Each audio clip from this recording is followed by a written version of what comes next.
Hey, welcome to Genre Exposure, a film podcast. Join us as we explore the wide world of cinema, broaden our horizons one movie at a time. I'm one of your hosts, Dustin, and as usual, I am here with Jason. Hey everyone, how's it going? What is up, my dude? Things are going well. In case listeners hear some strange noises in the background of our audio, my wife is having a quote Bridgerton party, unquote, upstairs. So Quote, some of that unquote. might drift down here. I don't know, but we'll see. We'll see. If you hear laughing, just know there's joy in this house. When the hunky boys get all naked, they might start making noises and stuff. And speaking of hunky boys, boy, do we have one today in our film. We've got one hunky boy. We're talking about Valentine from 2001, directed by Jamie Blanks of urban legend fame, I'm just going to say for that. Fame, you say. This is one of those films that came out in the slew of, I guess, post-Scream inspired teen slasher kind of things. The early 2000s, the Yeah. dark years. The late 90s and the early 2000s were fucking horrible.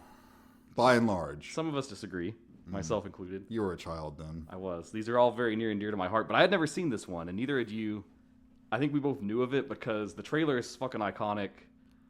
I think the killer mask is super iconic. Is it? Iconic. I think it is. Okay. Like, I never saw it, but the trailer was like burned into my mind. Okay. And you know, this I got a bajillion little fun facts over here. Right. I'm gonna get the first one out right now before we even do anything else. Okay. This is one of the very few horror movie trailers that has a woman narrator. Okay. That's great. Isn't that cool? We're talking about the movie Valentine, by the way. Yeah, I don't think you mentioned that. I did. Did you? Yeah. Oh. We're talking about the movie Valentine from 2001. Hell yeah. But before that, we're going to do all our usual stuff, talk about what we've been watching, and all that good stuff. Also, we're part of the Prescribed Films Podcast Network, and we love it. And there's all kinds of other cool stuff you could be listening to on their network. Go check out our brother and sister shows, see what they're doing, see what they're up to. Yeah. Find you fun things to fill your day in those little moments when you're stuck in the car or stuck at the office or wherever and whatever, and listen to some cool stuff to pass the time and find cool things for yourself. Find movies you want to check out, stuff you've never seen. Expand your horizons. Expand your horizons. As we try to do here. Yes. And often fail. All that said, though, what have you been watching? Okay, so sadly, I haven't gotten a lot of movies in lately. You recall that we were supposed to podcast earlier in the week. We were, yeah. And I mentioned to you that the reason why I could not was because my wife forgot about something and really wanted me to be a part of it. And Can I ask? Because I tried to sleuth what this was because you were like, oh, I can't tell you because it's embarrassing. Yeah, I was embarrassed. Is it the series finale, season finale for The Traitors? Correct, sir. You're correct, yes. Yes. I knew it. Yes. I knew it. She forgot, oh, but Traitors is on tonight. I was like, fuck. All right. Oh, I love it.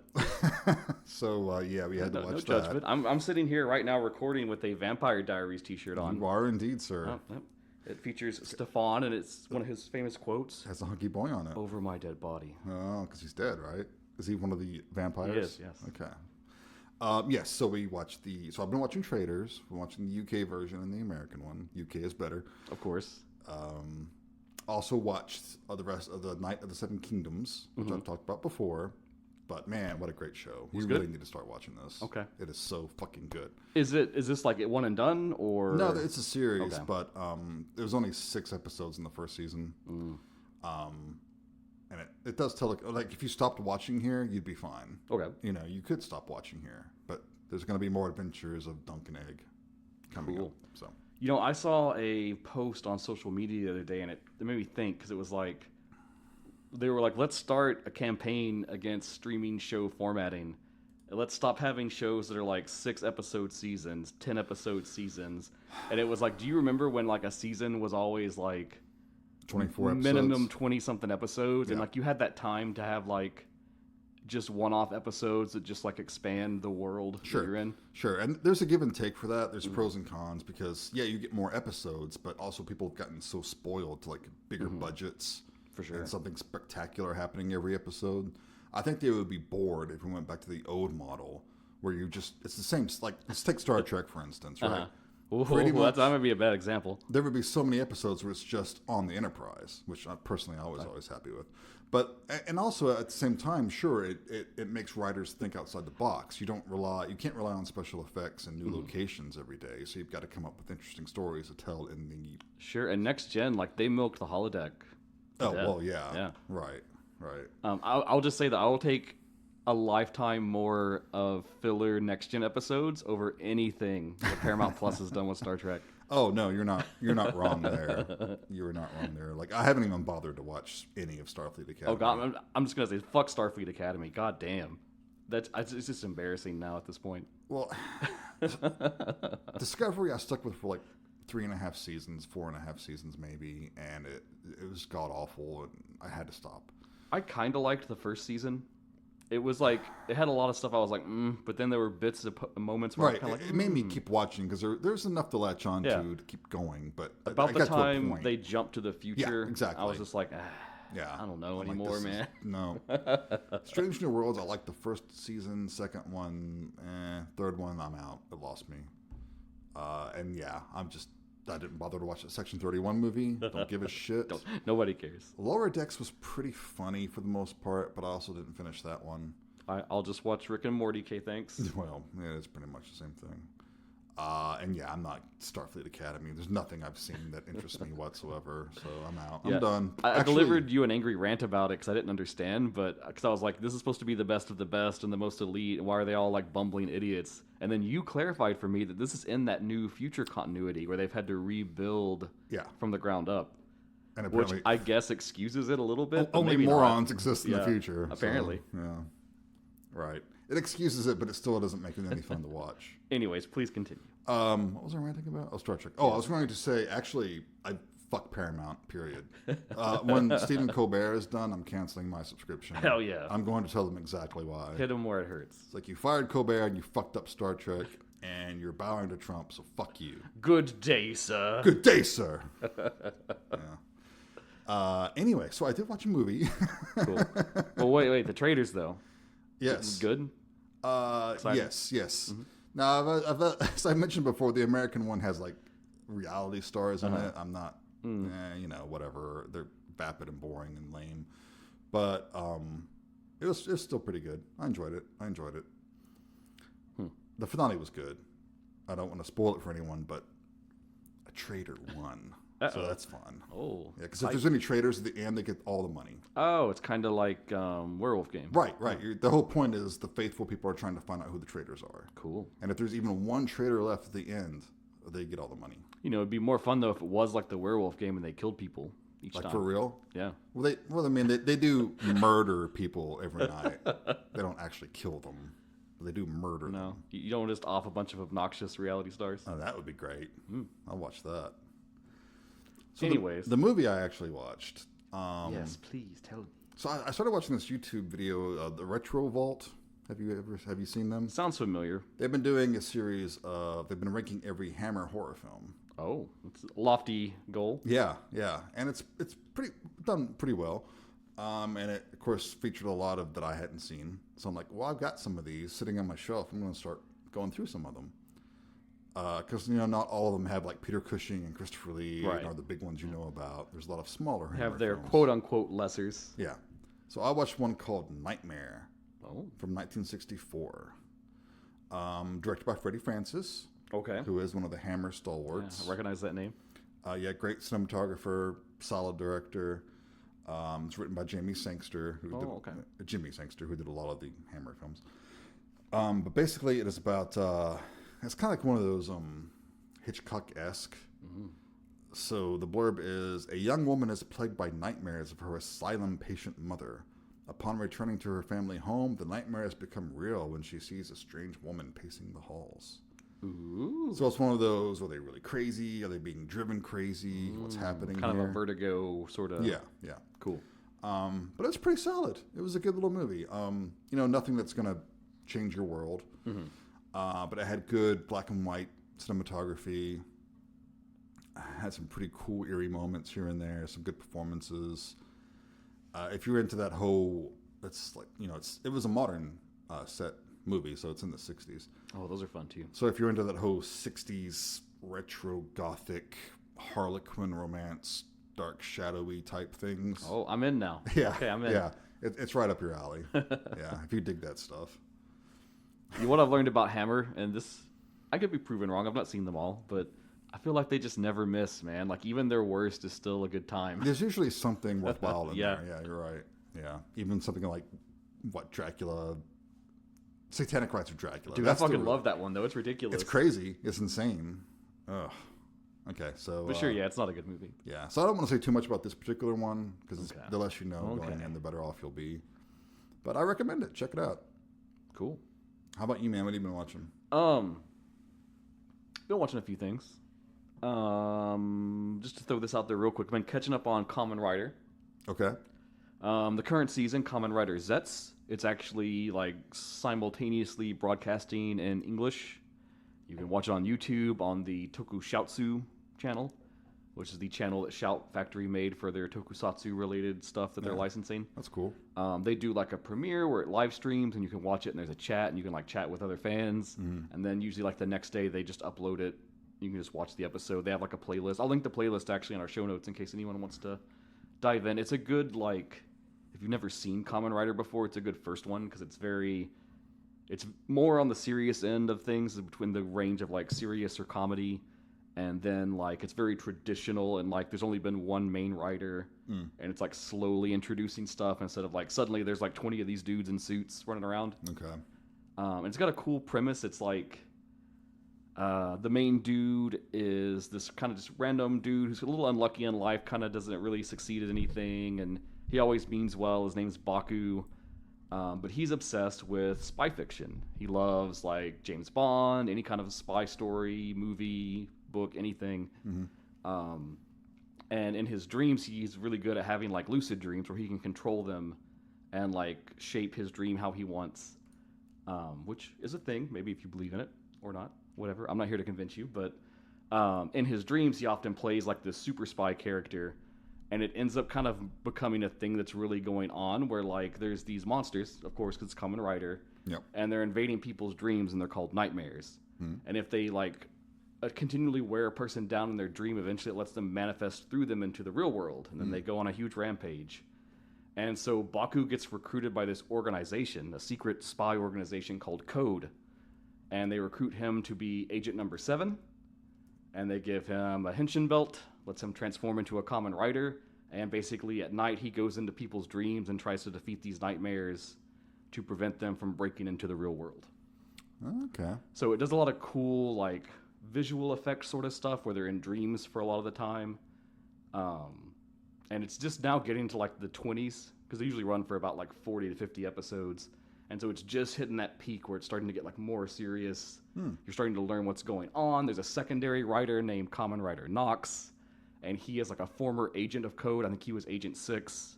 And it's almost like the GoldenEye thing. He's now gone renegade and is working with the Nightmares, but he insists that Code has some evil, sinister plot. So it's really ramping up the drama and getting super cool. And I just wanted to share it here and especially mention it because it's so easily accessible. If you've never seen Kamen Rider, there's never a better time to check it out than now. That's funny. You mentioned Baku, and that name sounded familiar to me, so I just Googled it real quick. But it's a supernatural chimera-like creature renowned for devouring nightmares and protecting against evil spirits. Yep, it's a very decided choice. That's cool. And it's also the inspiration for the Pokemon, what is it, Drowsy? Yeah, Drowsy. Oh, yeah. Is it the one that puts people to sleep? Or is it like, okay, cool. All right. Because actually, usually the like yokai creature thing, it's kind of an elephant-looking thing with like a trunk nose. Yeah. Yeah. Okay. Very cool.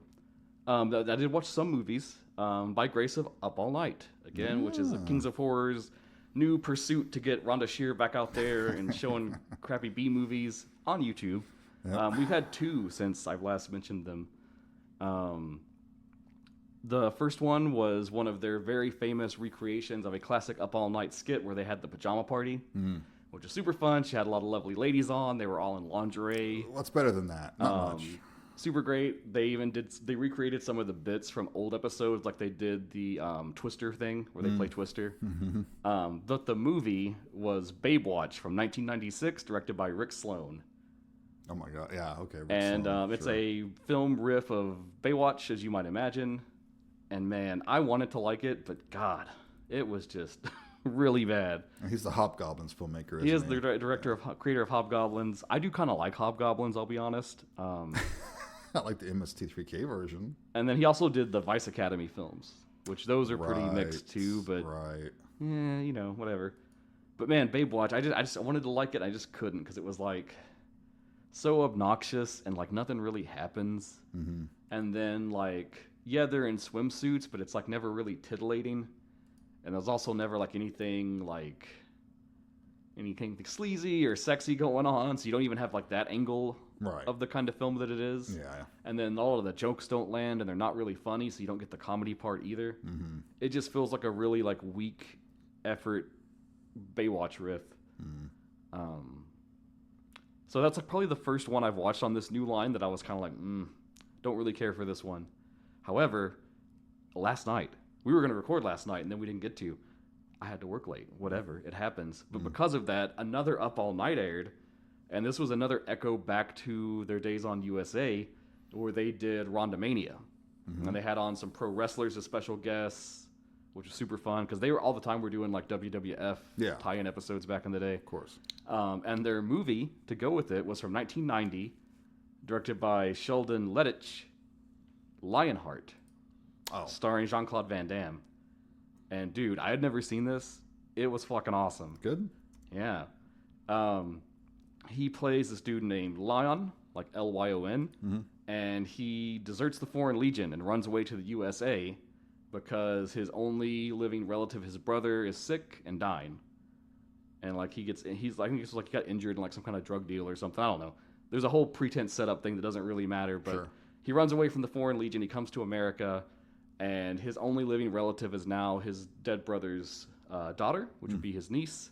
And he wants to do something to take care of her and her mother because they're now, struggling to get by.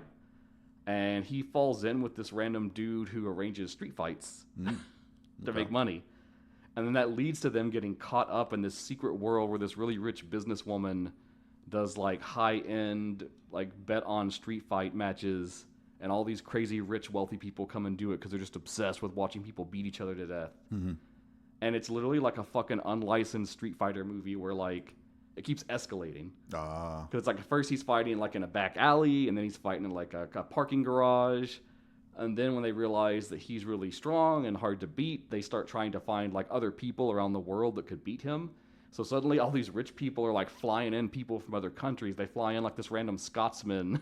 They find all kinds of these, like, fighters with different techniques from around the world. And they keep, one by one, bringing them in. And, like, every fight's in a different area. There's one where they're at, like, a mansion, and they fight in the pool in the backyard.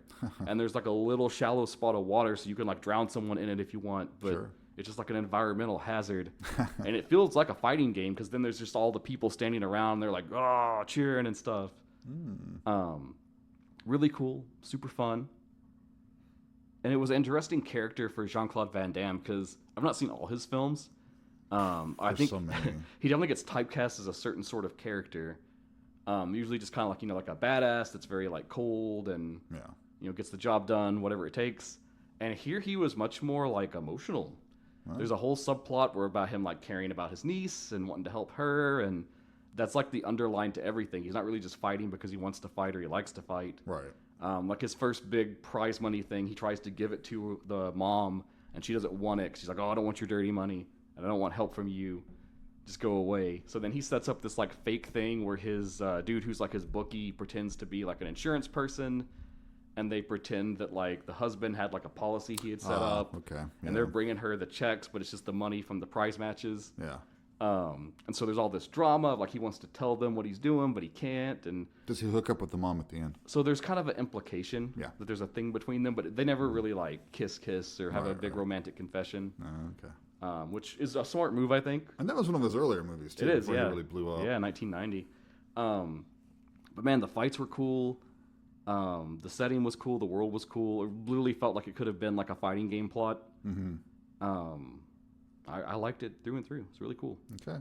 Yeah, Jean-Claude Van Damme was one of those actors that I never really liked. As much as I like action films, I always found the normal type of ones he's in are usually pretty formulaic and kind of boring to me, I can agree, yeah. I do have a soft spot for Hard Target, though. Oh, dude, Hard Target's great. It's hell yeah. it's dumb as hell, but man, of course it's John Woo's first American film, so the action scenes are fucking great. Even though he's reusing a lot of stuff he did in Hong Kong, but that's okay. That's okay. To plenty of American audiences, they've probably not seen that stuff. Right, so right. Yeah, it's like our greatest hits Yeah. compilation. And then I know it's a bad adaptation. Speaking of video game adaptations, but the Street Fighter movie, it's not great, but dude, it's fucking fun, and I think he's a great Guile. Yeah. And of course, Raul Julia, one of his final roles is in Bison, just fucking Bizarre. unhinged. So bizarre. And so amazing. Yeah, he was great. All right, fun. Good stuff. Yeah, good stuff. And that will lead us into Valentine, which may or may not be good stuff. We'll see.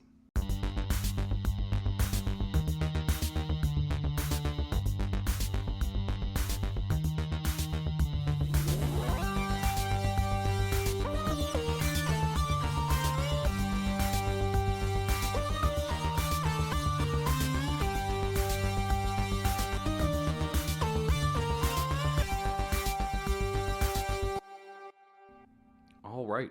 So we're talking about Valentine from 2001. A little bit late for Valentine's Day. But, A little late, yeah. It was going to be on time, but we preempted it to talk about New Year's Eve, which I have no regrets on. No, me either. That was super fun. Because I like that movie much more than this one. Spoiler! Uh-oh. Okay.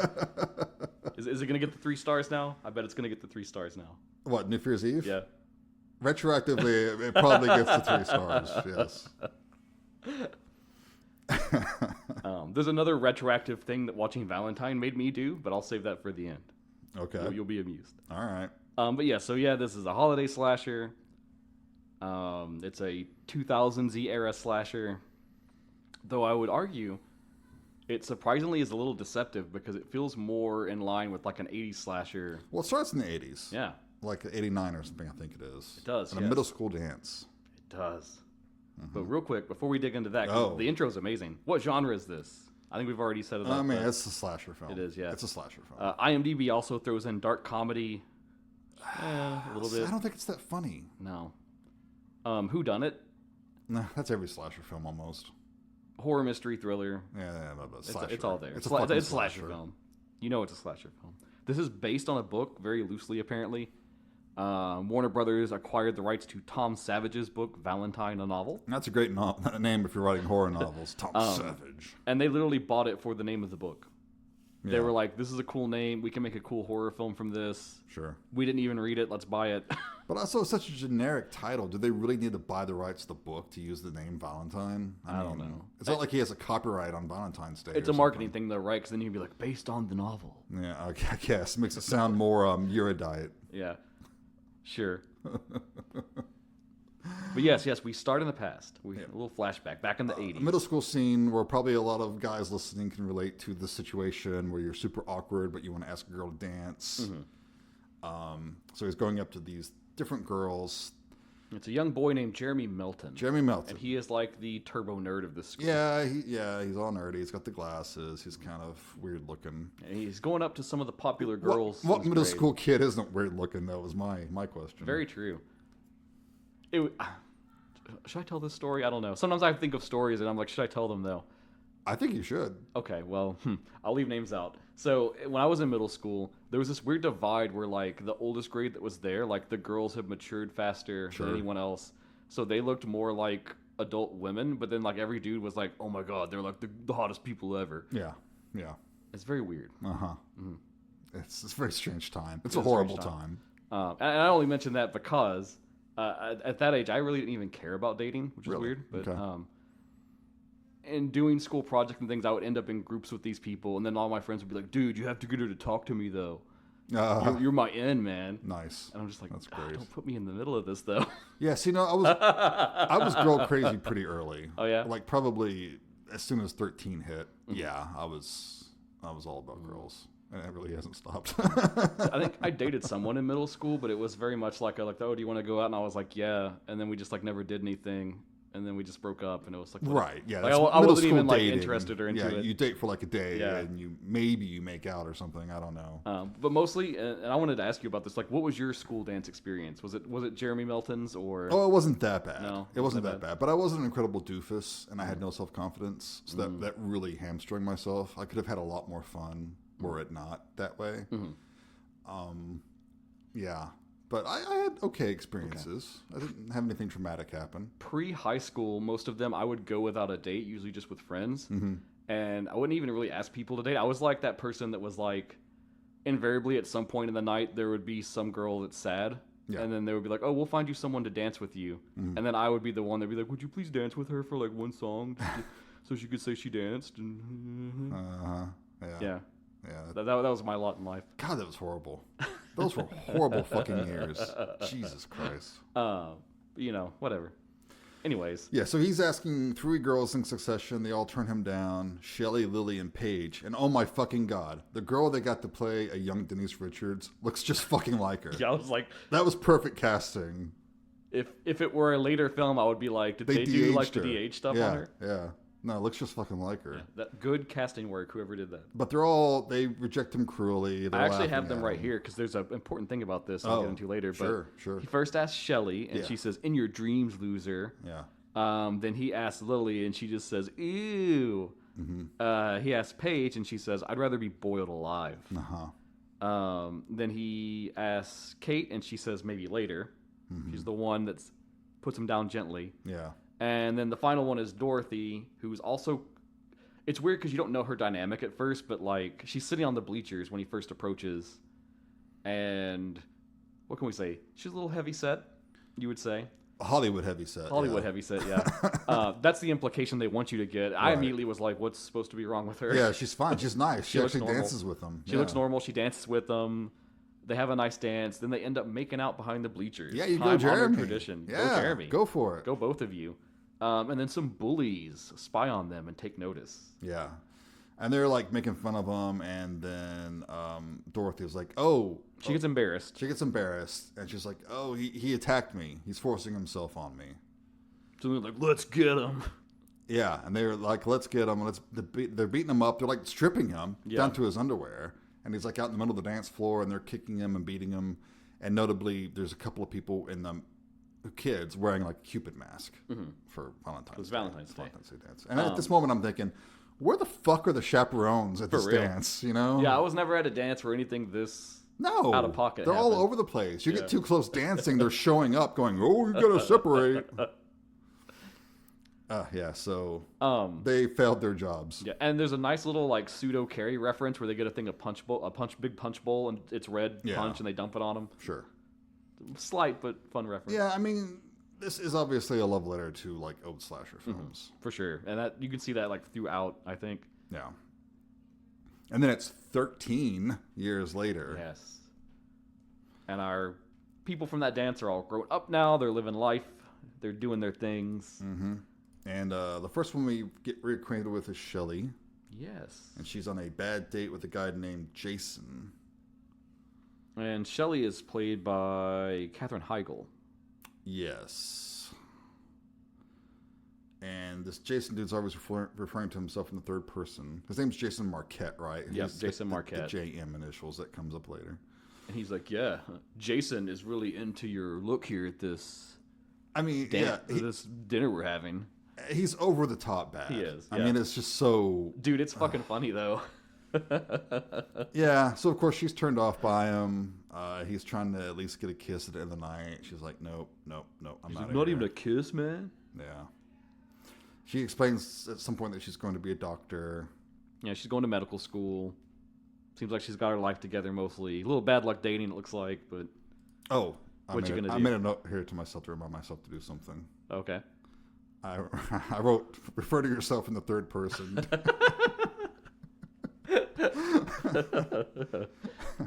Jason thinks this movie's dumb. Jason doesn't like. So then we get like a title sequence. And this is where, and I wrote this down too. This is based on the novel. Loosely, very loosely. And you also notice that 6 people worked on the screenplay. That is rarely a good sign. Usually, yeah. And I've pulled some reviews both from the time and now because it has been reevaluated a little bit. But yeah, at the time when it hit theaters, almost every reviewer was harping on that fact that it had like so many people. Well, it's such a red flag. This isn't like some intricate, story that demands the attention of 6 different people. No, and there's actually one part that is ridiculously awkward dialogue, and I want to talk about it, but we'll get there. One part. One part shown above all the rest. Okay. We'll get there. So for some reason she's in the middle of the night, mind you. Mm-hmm. She's at the college campus, I assume. Sure. In the lab, working on a cadaver. Yeah, it's one of her assignments. In her tank top. Hell yeah. She's not wearing a coat or anything. She came from her date. I guess students have access to this area anytime they want. And somehow there are bodies available without anyone helping her or anything. I don't know. Well, so she's starting to do something, and then she goes to like a locker room to get ready, and she bumps into another dude in there. Yeah, she hears a noise. Yeah. And she walks like 2 rooms away searching for it. And I didn't catch this guy's name, but he doesn't show up again, does he? He doesn't matter. He's a very loose red herring. Yeah. He's one of her classmates. Seems like he's kind of into her, but maybe he's not saying anything about it. Yeah. He was just there getting ready to leave. And he's like, what are you doing? And she's like, oh, I'm hanging out with my cadaver. And he's like, have fun. And he leaves. But when he leaves, she notices that her locker has this card that's been taped to it. Yes. A little red Valentine's Day card. Did this guy leave it? So she's like, oh, did he leave it? What's going on? So she decides to open it and check it out. And what does she find? But a really fucking awesome threatening message. Yeah. And it's not from Harry Warden. No.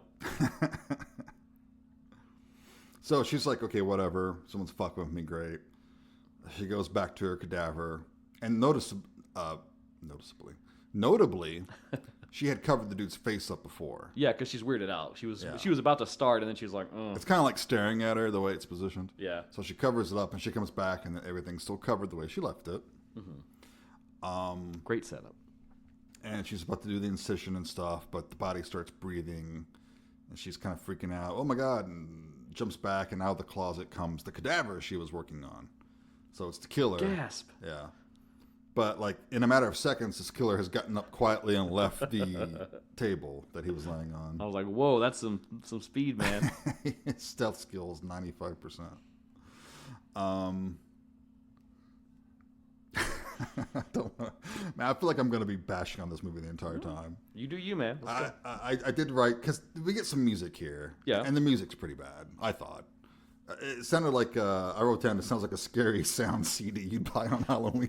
So the score, I think, is a bit unremarkable, to say the least. The soundtrack, though, fucking rips. Oh, and we gotta talk the about songs that they too later, have? yeah. Ooh. Some that they use diegetically in the film, and some that are just... Again, I think this is going to be a generational thing. This really will be. Okay, so she's running through this place, trying to get out. Yeah. And the killer's following her. Yes. Super fucking awesome. He's in like a big black long black coat, like trench coat almost, wearing this Cupid mask. Cupid mask. It's not the mask we saw at the Valentine's dance. Yeah, this one like encompasses his head. It's like a full molded mask. It's almost like a helmet. Yeah. The one in the flashback was kind of like the plasticky mask with like a string on the back kind of thing, just the front part. Yeah. But it is the same design of like a cherub looking face. And you can disagree with me, but I think it's a cool look. It's not bad. As far as like slasher masks go, it's not bad. It's at least a little different. And it definitely makes me think of more of like an Italian slasher or almost like a Gialli-esque killer look. Yeah, I can see that. Yeah. So she runs into, I guess, what is the cadaver storage room. There's a bunch of body bags with bodies in them. And it's dead end. Yeah. So what are you going to do? The killer comes in, he's looking for her, and we just see all the bags. So he just starts systematically stabbing them, right? Yeah, smart killer. Sure. Knows what he's doing. Or her, I guess. Could be a girl. or her. Could be her. We're not judging yet. We don't know. Looks like a masculine build to me. Yeah. But yeah, he gets to the last one and unzips it, and she's in there. And then he kind of bloodlessly slits her throat. Mm-hmm. I want to talk about that because one of the big, I guess, evils that hovers over this film is most of the kills were much more brutal and much more graphic and gory, and the suits made them cut it down because this came out in the wake of the Columbine shooting. Lame. when every studio was suddenly afraid to have any kind of graphic violence being depicted. Lame. And they were worried about being blamed for causing school shootings and all that other stuff that it's a complete bullshit mess that had no grounds. Not to detract from the true horror of Columbine. No. That's a complete overreaction. The truth of that is those two dudes are shitheads. Right. That's the problem. Yeah. Not that they watched movies didn't movie. make them that way. Yeah. Yeah. Sadly, this was a victim of that. And I think I would have enjoyed this movie had it had more violence. Oh, yeah. I think it would have elevated it more. But also notably, and this is something we forgot to mention before, that Jeremy kid at the beginning. Oh, yes. When he was getting bullied and stuff, he had a nosebleed. Yeah. It's like a stress reaction bleeding. Yeah. Kind of thing. And after the killer kills Shelley, blood starts dripping out of that Cupid mask, which is kind of a cool image. I like that. That's another one of those Italian-esque features. And apparently it's an homage to Alone in the Dark. Oh, okay. Have you seen that? Been a long, long time. Because one of the killers in there, he has frequent nosebleeds. Cool. Like when he kills and stuff. Yeah. You say what you want, but Jamie Blanks knows his source material. Yeah, that's a good movie. I like that. Jack Schroeder flick. Jack Schroeder did The Hidden. That's a great movie. It's great. Fucking love The Hidden. Yeah. Okay. All right. Yeah, so Shelley gets got. Shelley is got. She's gone. She's out. Then we pick up with our other ladies from the opening. Yeah, we got Paige and Kate. Yep. And for some reason, these two very lovely women are speed dating.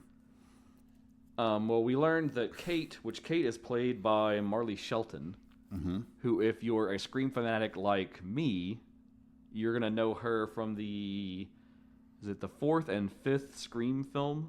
I think it's the 4th and 5th, where she plays Deputy Judy Hicks. Oh, really? Okay. The new deputy in town that kind of has a thing for Dewey that kind of mucks up his relationship with Gail for a little bit there. Okay.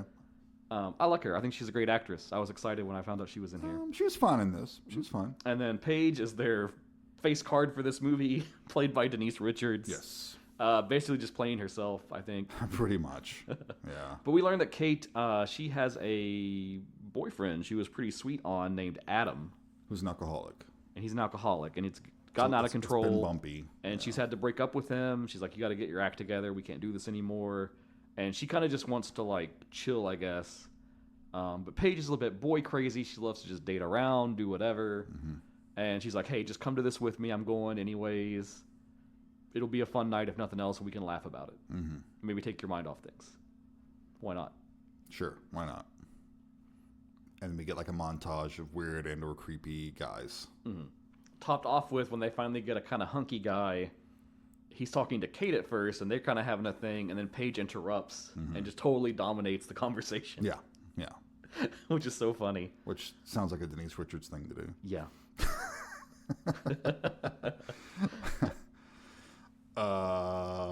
Is it me? Did you hate her character from Starship Troopers? Oh, yeah. Oh, man. She's obnoxious there. She sure was. I kind of liked her in this one, though. She lives, and she fucking lives. I thought her character here was interesting, which we'll get into as it goes. But and in the wake of their speed dating thing, that's when they hear about Shelley. And then it's like, oh, no, we have to go back for the funeral. Yeah. That whole trope that always happens in these films. Yep. And Dorothy was the one to call them. Yep. So we're at the funeral, and all the girls are like hooking back up together, catching up and stuff like that. Talking about what's been going on. And we get to meet Adam. Yes. And he's the best thing about this movie. Played by. He is David Boreanaz. Yes. The hunkiest of hunky boys. And it was really weird to see him in a graveyard in the daytime. Because he did this... I think he worked for only like 2 weeks on this movie, didn't he? It was some short period of time. Yeah, they had 10 days with him. Yeah. Because he was doing, of course, Buffy, and I think this was right before Angel started. And it's sad, too, because this was supposed to be his, like, cinematic film breakthrough. Yeah. And it kind of hobbled his career in film. Besides, like, this and that Crow sequel, yeah, I can't think of much he did. But, I mean, he's been killing it on TV. He's a great actor, too. He's been a constant on TV ever since Angel, so... Well, Buffy, really, I guess. Also, I have a fun fact on this, and I'll go ahead and throw it out now because I love it. Jamie Blanks, in an interview, said he was very careful to try to avoid referential dialogue as much as possible Because he was like, okay, that Scream stick. There's one great joke. Every Scream imitator is copying that style. I don't want to copy that style. Yeah. But he threw in a line with Kate talking about Adam, and she says, he's no angel. Mm-hmm. Yep. And I said, he sure ain't, sister. He sure ain't no angel. Love it. Yep. So apparently he's like a reporter. They had worked together. Mm-hmm. She's questioning his sobriety because he has like a bottle of wine in his killer Mustang. He says he's bringing it to a friend because of the funeral. Right. And that he's been sober. It's a short fucking time. It was like 3 weeks or something. It's not very long at all. Yeah.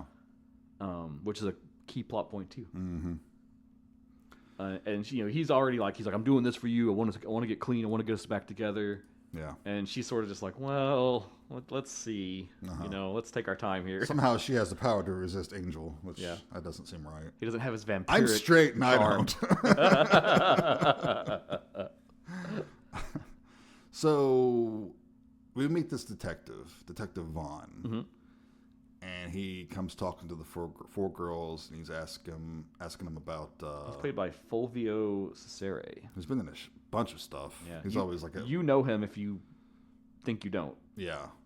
Go like IMDb diving, and you'll realize. He had a memorable role in the Battlestar Galactica reboot. Oh. Where he was this horrible, horrible fucking officer from the Pegasus.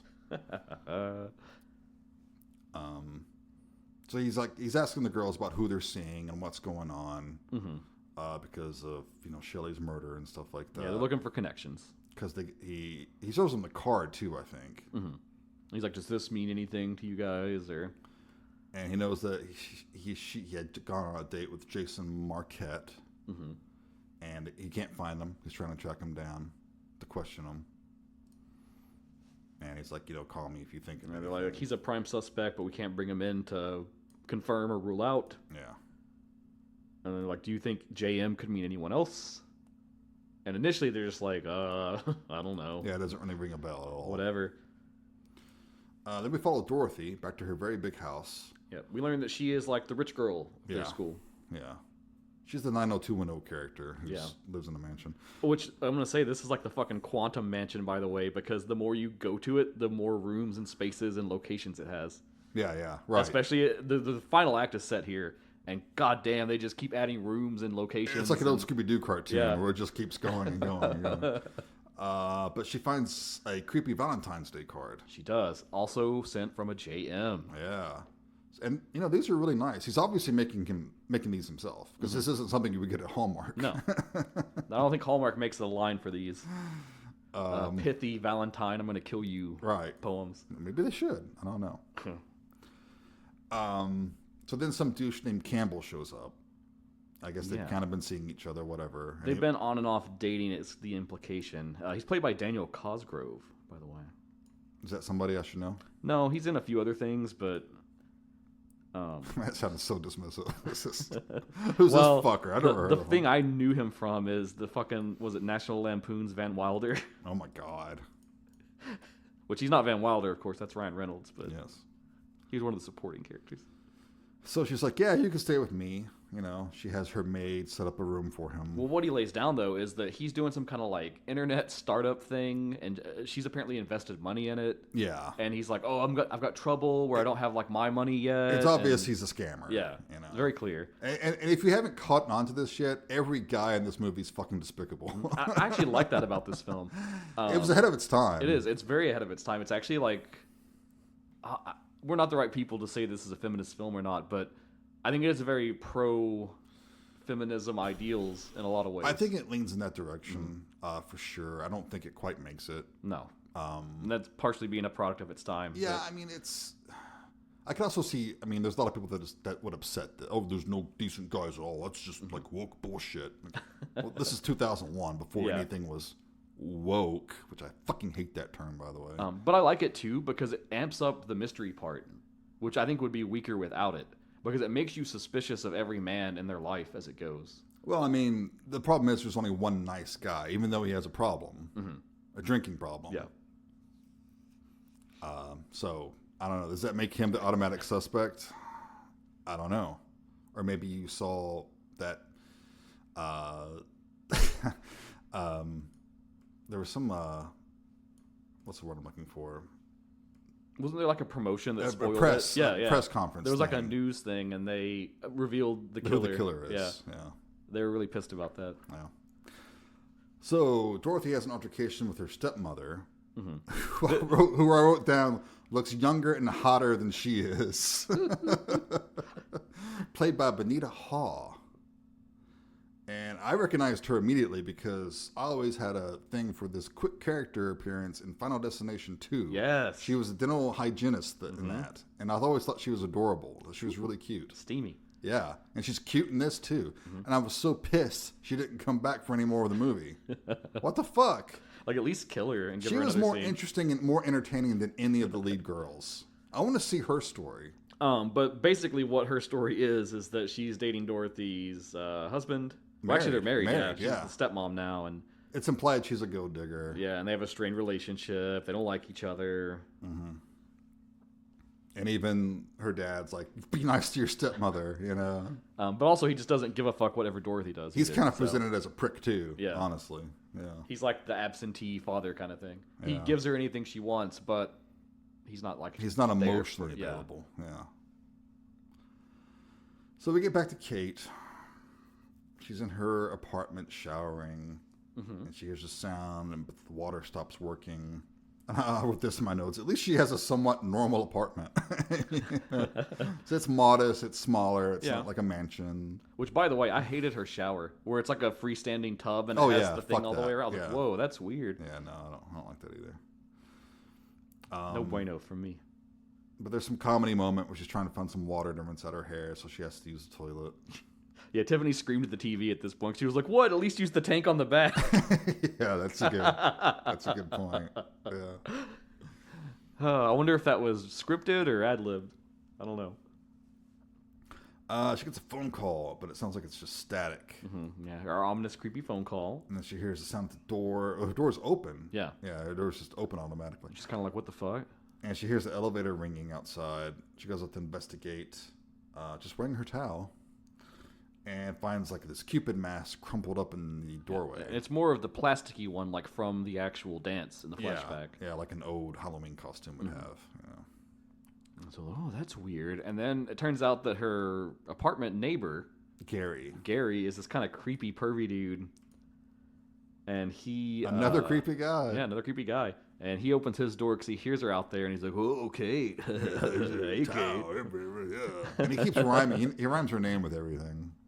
Yeah. How about a date, Kate? That kind of thing. Which at first I thought, is this bad writing? But then they clarify it later because she mentions the next time she's with Adam, like, oh, Gary was being kind of weird. And he was like, oh, creepy Gary, that rhymes. Yeah. And he starts like making fun of some of the stuff he says. Yeah. So that's clearly like an ongoing thing since she's moved in there. Right.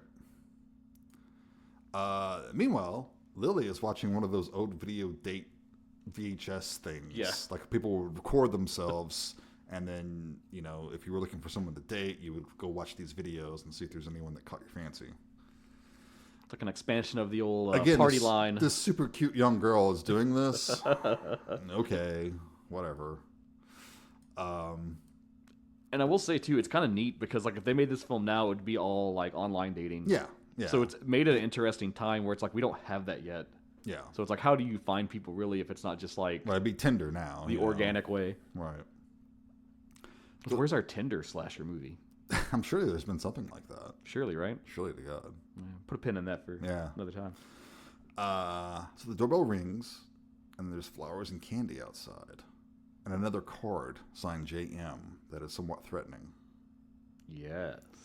So Lily goes to eat one of the candies, but there are maggots in it.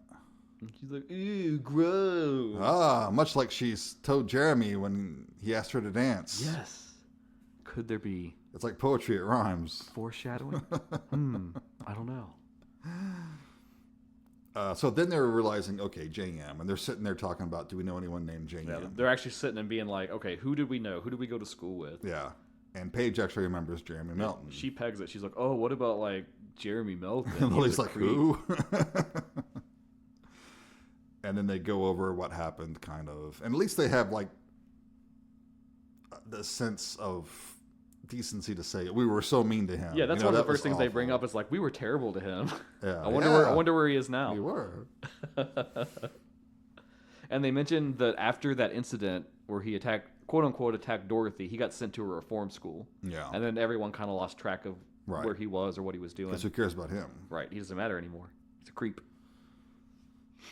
So then we're at one of those horrible art installations. Yeah, so Lily's dating this dude named Max. Another douche. And he's sort of like a full of himself, Bohemian artist avant-garde artist. He's got the long hair. He's played by Johnny Whitworth. He's been in quite a few things. I remember him from Can't Hardly Wait, a teen comedy of the time. I think I remember that one vaguely. But yeah, it's one of those things where they have like weird art up everywhere, and he does this whole thing with like video screens, and he runs footage on them, and it has like a voiceover of him being like, "The depths of the mind extend into infinity." Yeah, that's really, and it's a Valentine themed exhibit too, so it's all about love and like dating and relationship. Yeah. And the capstone piece, and I actually liked this because it was cool looking, was he made a maze of like video screens that you walk through, right. And in each area it's like different videos are playing with audio and sound. It's supposed to be like moving you through a relationship as you go, because it starts with like meeting a person, and it like, keeps progressing the further you go in. Yeah. And it's also like the Quantum Mansion, nebulously big and endless. Yes, cool. it is. It really is. Also, Campbell is there. He's there with Dorothy. So we've got a few suspects. Yeah, everyone's kind of in the mix here. Yeah, and Max has the men and women go to different sides of the installation. Yeah, because it's geared to each. Yeah, and as you mentioned, Lily's wandering in this extending corridors, defying logic that just keep going. And here, like, the gialli references really kick in because you're getting everything cast in purple, green, reds. There's like some cool visual color stuff going on. Yeah. This is also where we meet Ruthie. She's another important side character. Oh, that's right. She comes looking for Campbell. Yeah. Claiming She's that played by Hetty Barres. Wasn't she up for casting of one of the other characters? So she got this part. Yeah. That's what I read somewhere. I've got it here somewhere. We'll get to it, but yeah, she is someone that knew Campbell from before. And it straight up is like, he's a scammer. He stole tons of money from me. Yeah. I'm trying to help you before you get scammed. I just want my shit back. Mm-hmm. And they don't believe her because, of course, why would you? Right. Because Campbell's charming. Oh, but this is the scene. This is the scene where it's the worst fucking dialogue, because before they go into the maze, everyone's chit-chatting and having drinks and stuff. Mm-hmm. And Paige is looking for a guy because that's what Paige does. Sure. And she sees Campbell. And it's so hard for Denise Richards to find a date. She's like, whoa, that's a good-looking guy. And so they start this conversation, and he's like, oh, hey, I'm Campbell. And then she's like, hey, I'm Paige. And then they have this back and forth, but they keep fucking saying their name. Yeah. It's like, what do you think about that, Paige? Well, I don't know, Campbell. I think that's pretty cool. Oh, yeah, well, I think it's cool that you think that way, Paige. Oh, well, Campbell, that's a weird thing for you to say. Well, why do you think that, Paige? Yeah. Dude, nobody talks like this. No. Ever. No. They're constantly reminding us of people's names because... And they kind of do it through the whole film, but this was the one scene where it was like... Well, a lot of the characters just meld together. It's like, I wouldn't be able to tell any of the girls apart. There's Denise Richards and then the others, you know? I don't know, man, but that was the one part I was kind of like, oh, okay, this is getting egregious now. It was egregious.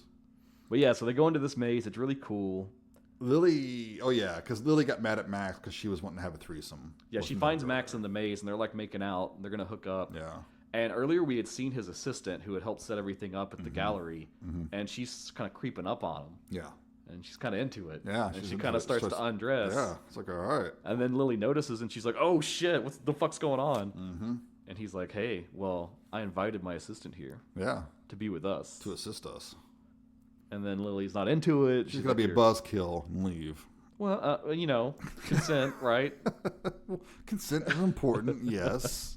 But she should have consented to it. Instead, she consented to run off on her own. And get fucking murdered.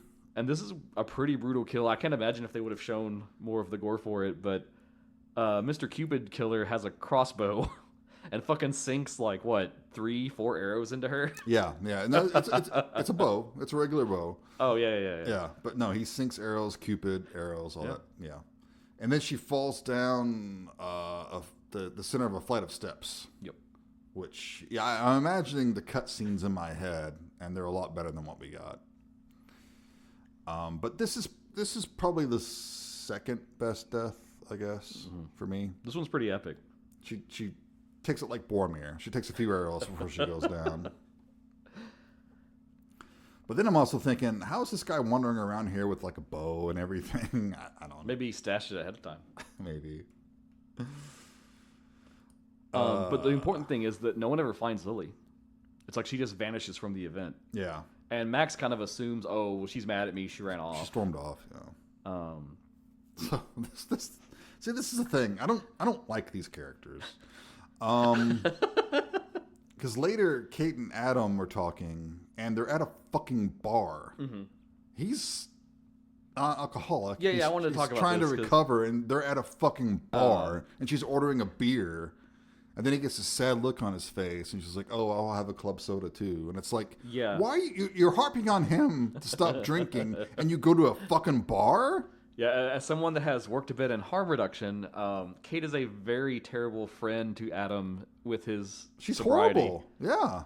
She's constantly bringing him to these big parties where everyone is drinking, and that's the social norm. Mm-hmm. She's taking him to bars and just ordering booze right in front of him. Yeah. Just damn, man. You're not helping. Adam needs to be the one to break up with you. It's kind of making Adam a little more sympathetic. Yeah, I'm on Team Adam. But he's like, let's get back together. But she's like turning him down again. They're still kind of like pseudo dating, but not really. Yeah, like, will they, won't they? Yeah. So Detective Vaughn's talking to them again. Mm-hmm. And he's like showing them the sympathy card that was sent to the parents of Shelley. Yeah. That was actually signed Jeremy Melton, wasn't it? Yeah. Yeah. And then they're telling him about all the cards they'd gotten. And they would get some more information about Jeremy, that he went to reform school. And Dorothy admits to her friends that Jeremy did not attack her, that she made it up. Yeah, because Detective Vaughn's conclusion is like, okay, well, our prime suspects then are just Jason guy and Jeremy, which Jason could be Jeremy grown up. We don't know. Yeah.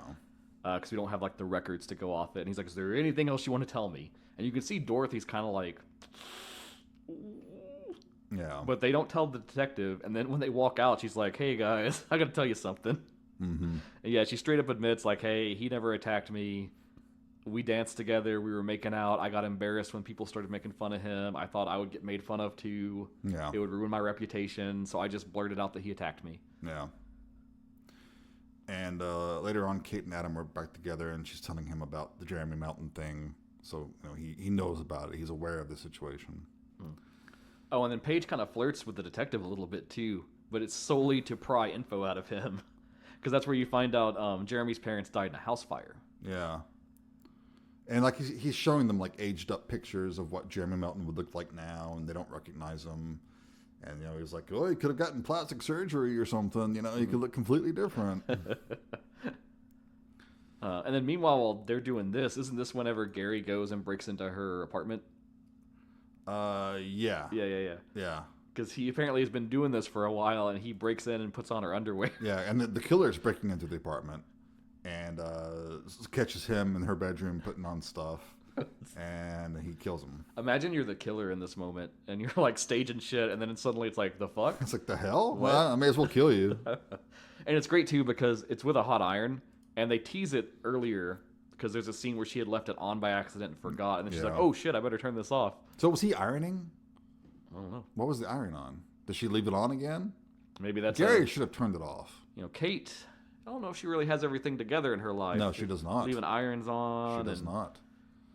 Savagely teasing the man who's trying to be sober with alcohol all the time. I'm telling you, these are not nice people. I don't know. And also suspiciously, Adam's outside of Kate's apartment when she's coming back. Yep. He just stopped by because he wanted to talk to her. And he's like, okay, the detective was talking to me. What's up with that? He kept me for a couple hours, let me go, whatever. And then we find out they're going to Dorothy's party together. Again, a party where there's going to be booze, a Valentine's Day party. Yep. And Kate thinks it's a good idea for them to go together. Which is kind of the detective's suggestion, because he's like, hey, you should all stick together. Don't be alone. Don't be in isolated areas. Well, they could have gone to a not party with a bunch of strangers. They could have not partied in the Quantum Mansion. Yeah, right. With its endless corridors. But yeah, so this is our big final act of the film. Dorothy's Valentine party. Yeah. Oh, we also find out that Vaughn tells them that they picked up that Marquette guy. Yep. So he's not he's off the suspect He's off the list. table for now. Yeah. If anything's still happening, that means it's not him. Yeah. There's also Vaughn tries to put a pass on Paige. Oh yeah, he's totally. Yeah. Well, I mean, she was flirting with him. I'm not saying that he was. Oh, you're saying she's asking for it, huh? I'm saying she's asking for it. She's definitely asking for it. But I mean, he takes his shot. Maybe he's a little too aggressive. Yes. It's fucking funny though, because he like, everyone leave, Paige, you stay. Yeah, you stay. And then he's like, what's going on between us? What are we going to do about this sexual tension? You know? And she just fucking shuts him down so hard. I love it. But you know what? He takes it in stride. I kind of like his character a little bit because he's kind of, is he over the line here? A little. Well, again, we've already established every male in this universe is a scumbag. There's a power imbalance here, but she was kind of flirting with him. But he does stop, and he's just kind of chuckling about it. Maybe it's an evil chuckle, but I also kind of took it as like, I kind of like this chick because she's strong. She stood up to me and everything. I don't know. He's still a creep, but he's the most sympathetic creep so far. Yeah, it's beyond the scope of this film, I think. We need, like, the Valentine expanded universe. Yeah. Oh, God. No, we don't. Turn it into a TV series where we can, extra time on all the characters. So Dorothy is giving Campbell a watch. Yeah, it's a real fancy watch. And they're getting all smoochy. But then we see them in bed. And apparently, Campbell cannot perform. Yeah, which is weird. I mean, she's an attractive girl. She is. But I mean, sometimes you get nerves or something. And there's reasons why men can't. There are perfectly valid reasons why men can't perform sometimes, Dustin, okay? Jason, you don't have to convince me of that. Oh, okay. All right, good. That is a very valid and true thing. In this case, though, the problem is he's actually scamming her and gives no fucks about her. Right, yeah. Even apparently physical fucks. Literal fucks. He gives no literal fucks for her. Which is a little weird because I feel like if you're this terrible person that's exploiting someone, it seems like anything would be on the table. So, I don't know. Maybe he's gay. But it is an important plot point, too, because I think it accelerates Dorothy's insecurities. Yeah. He does give her a Cupid necklace, though. Mm-hmm. Which that's, ooh. Yeah, Cupid. Uh-oh. Yeah. But then there's a funny scene right after where he's down at their pool. Because this mansion has a pool, of course. Of course it does. What mansion doesn't have a pool? And he's on a phone with, like, his finance person. He's like, transfer the money immediately to the other account. He's up to shady shit. Yeah, he's moving all the money that Dorothy's given him, making it so she can't get it back. And then it's funny because she calls him on, like, the mansion intercom. And she wants him to... relight the pilot light of the furnace because the hot water's out. Yeah. Dude, if this were made today... You've scammed billions of money from this lady. You're living in her mansion. You can fuck her anytime you want, basically. And you're pissed because she wants you to go into the basement and relight the pilot? Yeah, fucking do it. Okay? I'll be happy to do it. Let's switch places. I'll do it. Your con is almost completed. And this is your problem? Right. This dude's a bad criminal. What an idiot. And if this movie were made today, he would be like a cryptocurrency bro. Oh, I'm starting this new coin, babe. Just got to invest in it. So he goes down to the basement that has, again, kind of endless corridors. And he's trying to light it, and he gets it done, but then he gets axed in the back. Hell yeah. Nice classic kill. By the killer. And down he goes. So now, Dorothy's party has begun. Yeah, and it's bumping. Adam's there, and everyone's drinking. Not the best place for an alcoholic to be. Mm-hmm. Ruthie's there. She knows that Campbell's living there, and she wants her money back. She's looking for him. Dorothy's depressed because she thinks Campbell ran out on her. Yeah, she can't find him. That dude from the speed dating thing shows up, and he and Paige go upstairs. He's like, I got a surprise for you. Okay, no, this pisses me off. What? This pisses me off. Okay, well, we maybe took the scene differently, but you start. Okay, so it's obvious that Paige was into him, right? Because she took over the speed dating thing and all that. And then they're kind of, they're dancing and having some fun at the party, whatever. He says, I got a surprise for you. Let's go upstairs. Okay, does he say it like that, like he's Bane? Exactly. I've got a surprise for you, Batman. Let's go upstairs. It's my penis. Do you know what happens when I take off these pants? You think the dick has a mask on it, too? Jeez. So yeah, they're upstairs, and then she's like actually pissed that his surprise was his dick. Okay, granted, he's very crass about it. Yeah. He's very crass. But what was she expecting? And she seemed to be into him, you know. Okay, here's what I'm going to tell you, Jason. Uh-huh. I'm not a woman. No. I've never been a woman. Right. I assume at this point in my life, as old as I am, I will never be a woman. Probably not. Maybe I'll reincarnate as a woman. Maybe, if you're lucky. All that said, I can only speculate. If I were in this situation, nothing would make me as bone dry as a man dropping his pants and saying, "Why don't you wax it for me?" I mean, first of all... Okay, fuck that dude. I think it's perfectly valid if some women have a response to that is positive. That's fine. That's fine. So don't shame those people. Well, I'm not shaming them. I'm shaming this dude. I think it's an overreaction because then she pours hot wax all over his dick. Yeah, which he deserves. And I love it too because she leans into it. 'Cause she like puts him down on the bed and then she's like, "Oh, I'm gonna tie you down. Oh, I'm gonna blindfold you." But what does she expect? You know, I mean, he was gonna make a move on her, right? And then she's mad that okay, it was a clumsy, bad move. Yeah. But I'm just saying it was an overreaction on her part. I think it makes Paige an interesting character because on first blush, when you meet her in this film, you think like, "Oh, okay, she's the slutty one," and you know the archetype, and you know what it is, and you know everything about how it should work. But she has a bit more agency, I think, than that. Like, she's not just like a boy crazy sex fiend or anything. Yeah, but I just think it's kind of shoddily presented. I think it would have been hilarious if she poured the wax on his dick and he was really into it. Oh, I think that's a different movie. Yeah. That's probably a Roman porno for that. But I'm sure there is. But yeah, I just love that she pulled one over on him. Yeah. We'll just have to agree to disagree. So, Ruthie finds Dorothy, and she's wearing that necklace, and she's like, Ruthie's like, "That's my fucking necklace. That's my necklace." Yeah, Campbell stole it. Max is there, the art douche, and he tells Kate that Lily never showed up in L.A. Yeah, because that was like the story that was circulating, is Yeah. that she was upset after what happened at the gallery event, and she ran off to L.A. So then she's putting pieces together. Oh shit, we're getting knocked off here. And at the same time, the detective, Vaughn, calls Kate.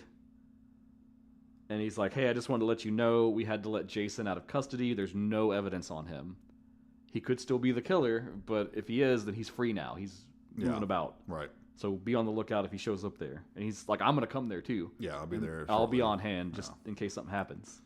And he's like, "Find your friends, get them all together. Just you know, prepare yourself." Yep. And then the Ruthie chick is digging through Campbell's stuff, finds the watch, takes it. But then she finds the Cupid guy bringing the dead maid out of a room.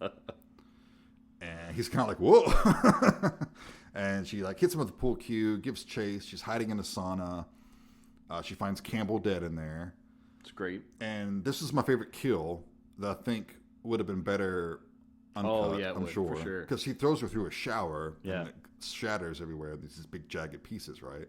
Then he just grabs her and shoves her head down onto the shards. Fucking epic. And that was probably the most brutal kill. And uncut, I can only imagine how much more fun it would have been. Oh, yeah, for sure.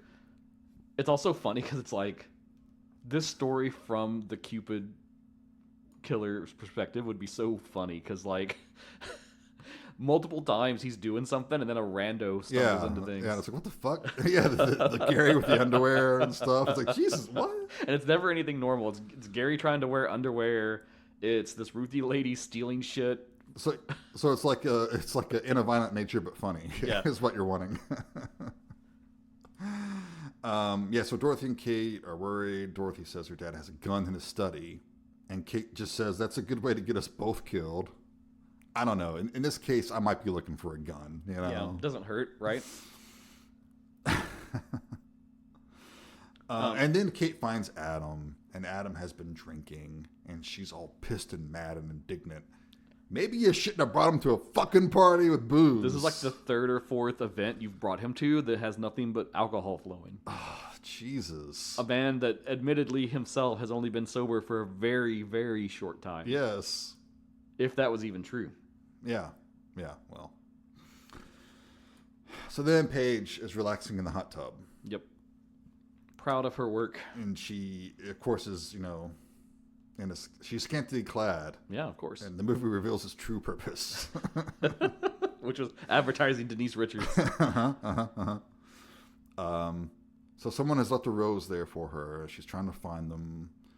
Because she thinks like, oh, someone's being romantic. All right, who is this? Maybe this is someone whose dick I won't pour hot wax on. But no, say something fucking stupid like, "Won't you wax it for me, babe?"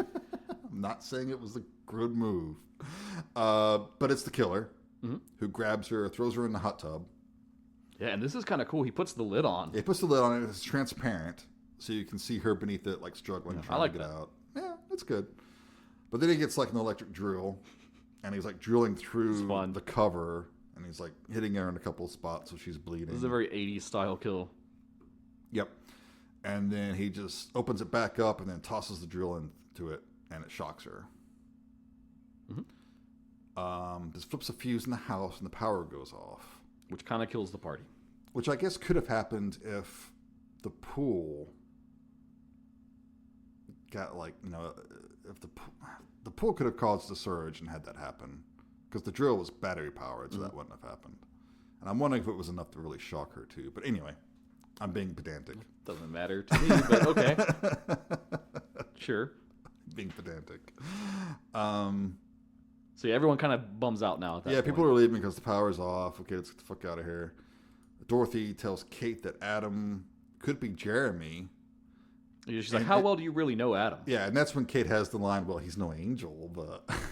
he's no angel. He's got his problems. I did giggle at that. That was good. But then she's like, you don't know anything about Campbell. He's just this random dude that's maybe scamming you. Right. And they have this big, drag-out argument, and it caps off with Dorothy finally kind of voicing her insecurities, and she was like... Yeah, you think you're better than me. You always thought... everyone else, all of you, our whole friend group, you always thought you were better than me. I was the fat one. Yeah. That was the rich fat one that everyone just kind of let be in because I was rich. Right. But you always looked down on me. You always were like, oh, you were always better than me, prettier than me. I was never enough. Right. She really kind of lets it all out. Yeah, runs off. And then runs off upset. And then Kate's going outside, and she's like calling Vaughn's phone, and she hears it ringing. She's like, oh, that's weird. And another bit of pedantry, the power's out, but the lights outside are still on. Maybe they're on a different... Sure. It's a bit, the quantum mansion. Don't forget. It's a quantum mansion. It doesn't matter. Physics and time doesn't matter. So she finds Vaughn's head floating in the koi pond. And this is another one that I bet would be cooler if they showed more. Yeah. Because it's just a real quick flash. Yeah. And then she finds a letter that she earlier had given Adam. She made like a little IOU note to him. And... Yeah, it was his Valentine's gift. Oh, shit. Adam had that. How did it wind up here in the koi pond, right? That's weird. Yeah. So she runs inside, yelling for the others, and Adam comes up behind her. And he's being creepy, but he is drunk now, so... Yeah. He's asking her to dance with him, but she needs him with the junk and runs off to find Dorothy. Well, she's like, I'm going to get that gun. Yeah. She's like, I got to go to the study. Now's the time for the gun. Yes. And she's finding all of her dead friends, which is classic. This is slasher like the tradition. Key part. It's that cascading, like, I run here. Oh, crap, someone's dead. I run here. Oh, crap. Oh, they're dead too. Oh, shit. And it's just ba-bam, ba-bam, ba-bam, ba-bam. Yeah, so the killer shows up. We're assuming it's Adam. Right? We're led to believe that because he's acting all creepy and weird and everything. Yeah. And there's not many people left at this point. Yeah, he shows up and then Kate, immediately drops the gun. It's just gone. The gun's out of the equation. I mean, I kind of like that, she's not like a police officer. She's just a random, or reporter kind of person. So right. She's probably never handled a gun before, maybe once or twice. Oh, yeah, right. So, yeah, exactly. So they're falling down the steps. We're assuming it's Adam. Because it's a person in a Cupid mask, right? Wearing the outfit. And then, he raises up, but then suddenly they're shot. This person is shot. Bam. And shot by Adam. Yeah. He got the gun. And they come down and take off the mask, and it's Dorothy. And Kate's just in shock, and she's like, I can't believe it. Yeah. And Adam's like, well, sometimes childhood trauma can just lead to lifelong anger. Yeah. You never know how someone's going to react. I know how that is. Snap. Yeah, I know about that. I know all about that. And Kate kind of apologizes, and, police are on the way, and he tells her that he's always loved her, and she embraces him, and they hug really tightly. But the camera pans up so you can see Adam's face, and his nose is bleeding. Ooh. Yeah. Ooh. So, okay. Kate was in the mask, didn't say anything. Dorothy. Dorothy and was seemingly attacking. So yeah, I had problems with Kate. this ending, and I was a little put off. Now, Tiffany, interesting, because I wanted to see, like, what was your impression of this, right? Is it saying that Dorothy was like a co-conspirator, or It's she was the it's killer? telling me that I don't get that. I don't get that she was a co-conspirator, and I don't think there's any evidence to back that up. Right. For sure. I had the impression that Adam like put it on her, you know, and like I don't know. It's almost like that stupid Halloween H2O ending or something. Oh, where it's yeah, like, it's not Michael Myers in the mask. Yeah, Well, why didn't Dorothy paramedic. say something? You know, I mean, it would have been nice if they gave us Well, like obviously he crushed her windpipe, so she couldn't talk. right. So it doesn't make any sense to me whatsoever. Right. So Tiffany immediately was like, "Oh, well, obviously he attacked her earlier and like disoriented her and then threw her in the mask, and she was just like flailing about and ran into Kate." And I was like, So it got me looking, and one of the first notes I want to talk about is this film has several deleted scenes. Oh God. That I actually think enhance the movie. And one of those is there's a prior scene to this finale moment where the Cupid mask killer does attack Dorothy. Gives her a concussion on the head, and then puts the mask on her. Great, but it's not in the fucking movie. Puts the knife in her hand, and then like kind of and then like puts her toward Kate. Well, it should have been in the movie. And yeah, it should have been in the movie. The studio made them take it out because it spoils who the killer is. Like the press conference did, where they announced that David Boreanaz was playing the killer. Yes. And I'm like, dude, when it's like 2 minutes before the end of the movie, does it matter at that point? Yeah, it's immediate. Yeah. That seems necessary for it to make any sense. Right. And then the other deleted scene I thought was really important, and I'm sad because it could have just been a line even. At the time of release, there were some detractors that said it was a very misogynistic film, and their key point was that the killer is all on about these girls, but then those dudes bullied him, and they were savage, man. They fucking stripped him. They dumped all this shit on him. They beat the crap out of him. Yeah, but also they're equally as guilty as anyone else in the equation. So it's like, why didn't he go after them? However, early in the film, there's a deleted scene where when they're starting to be like, who's the killer? What's going on? When they first think of Jeremy Melton and they're kind of looking into things, they find news reports. Those other dudes have all already been killed recently.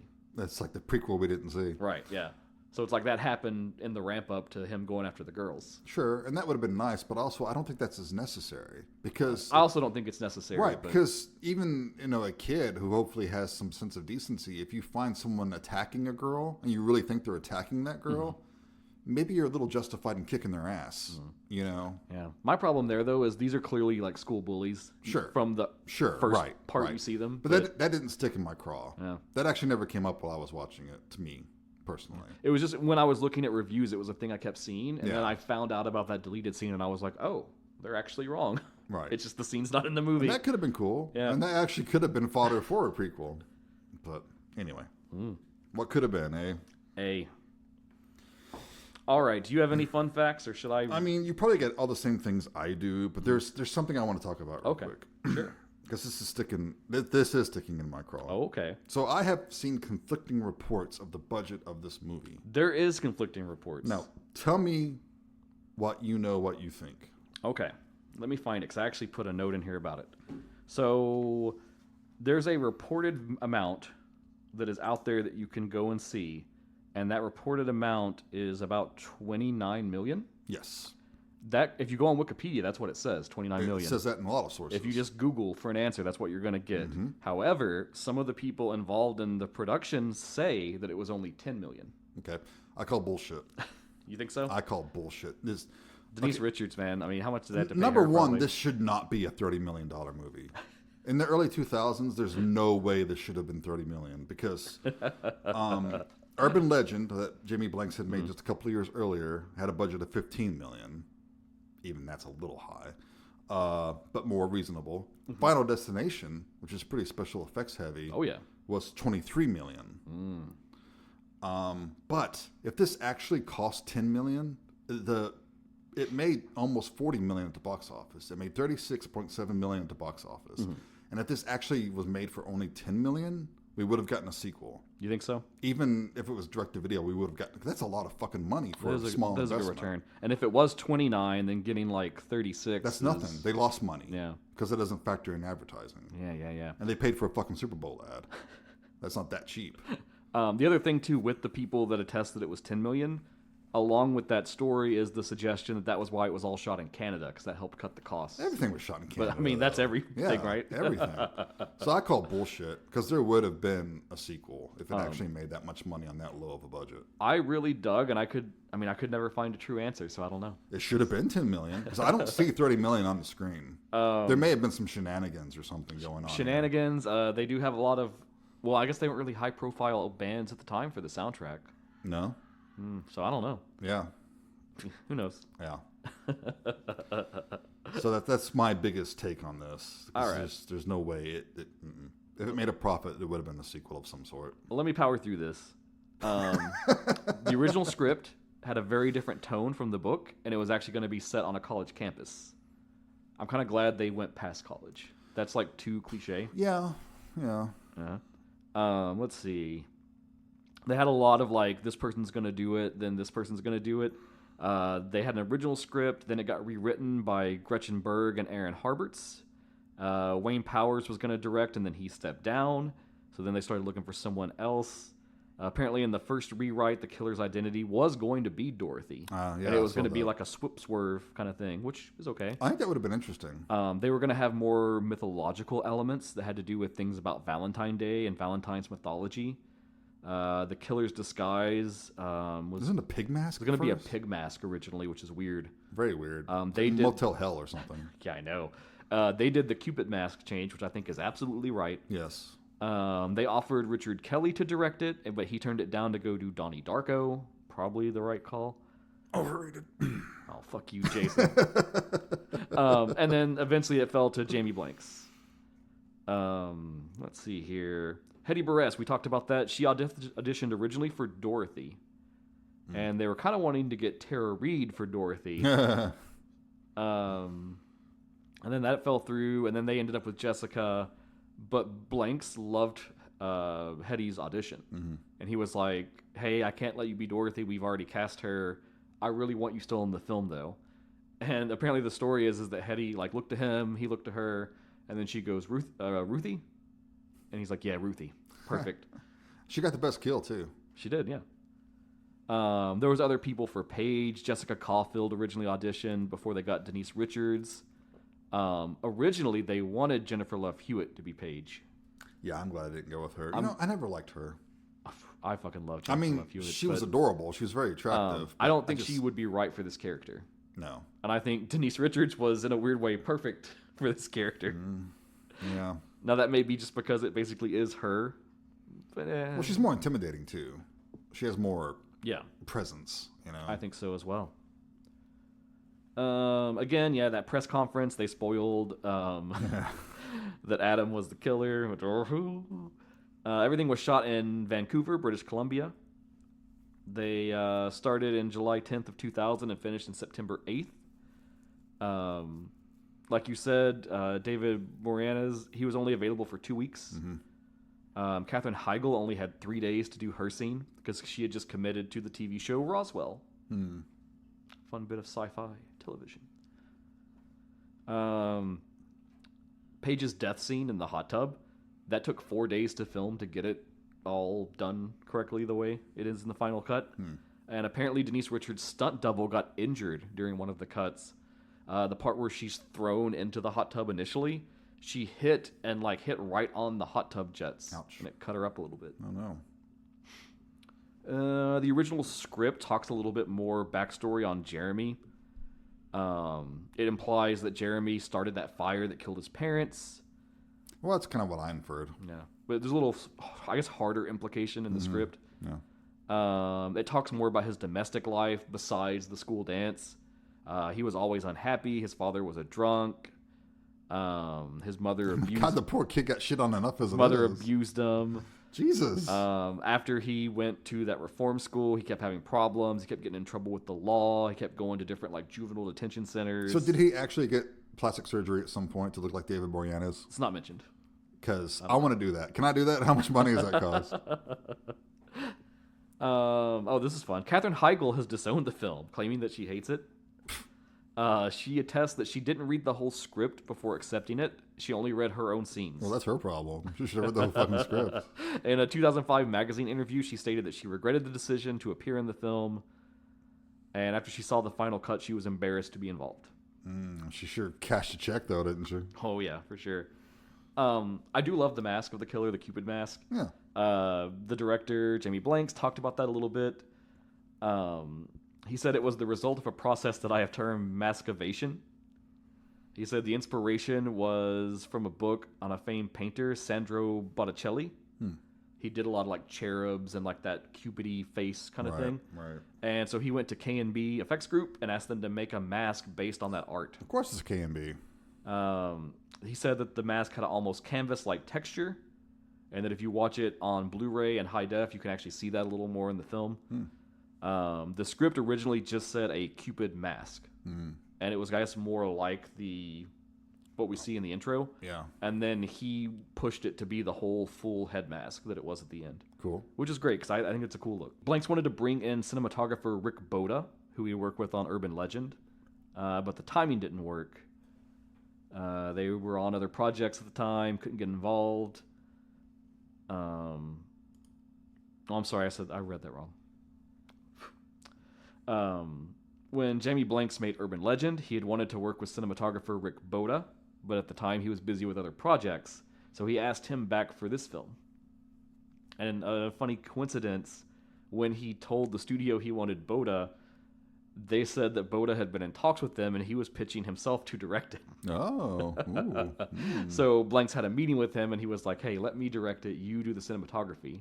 We'll do it together as like a team, which he liked and he did. And Boda later did make his directorial debut with 2002's direct-to-video, keeping the rights in the hands of Dimension Pictures' Hellraiser Hellseeker.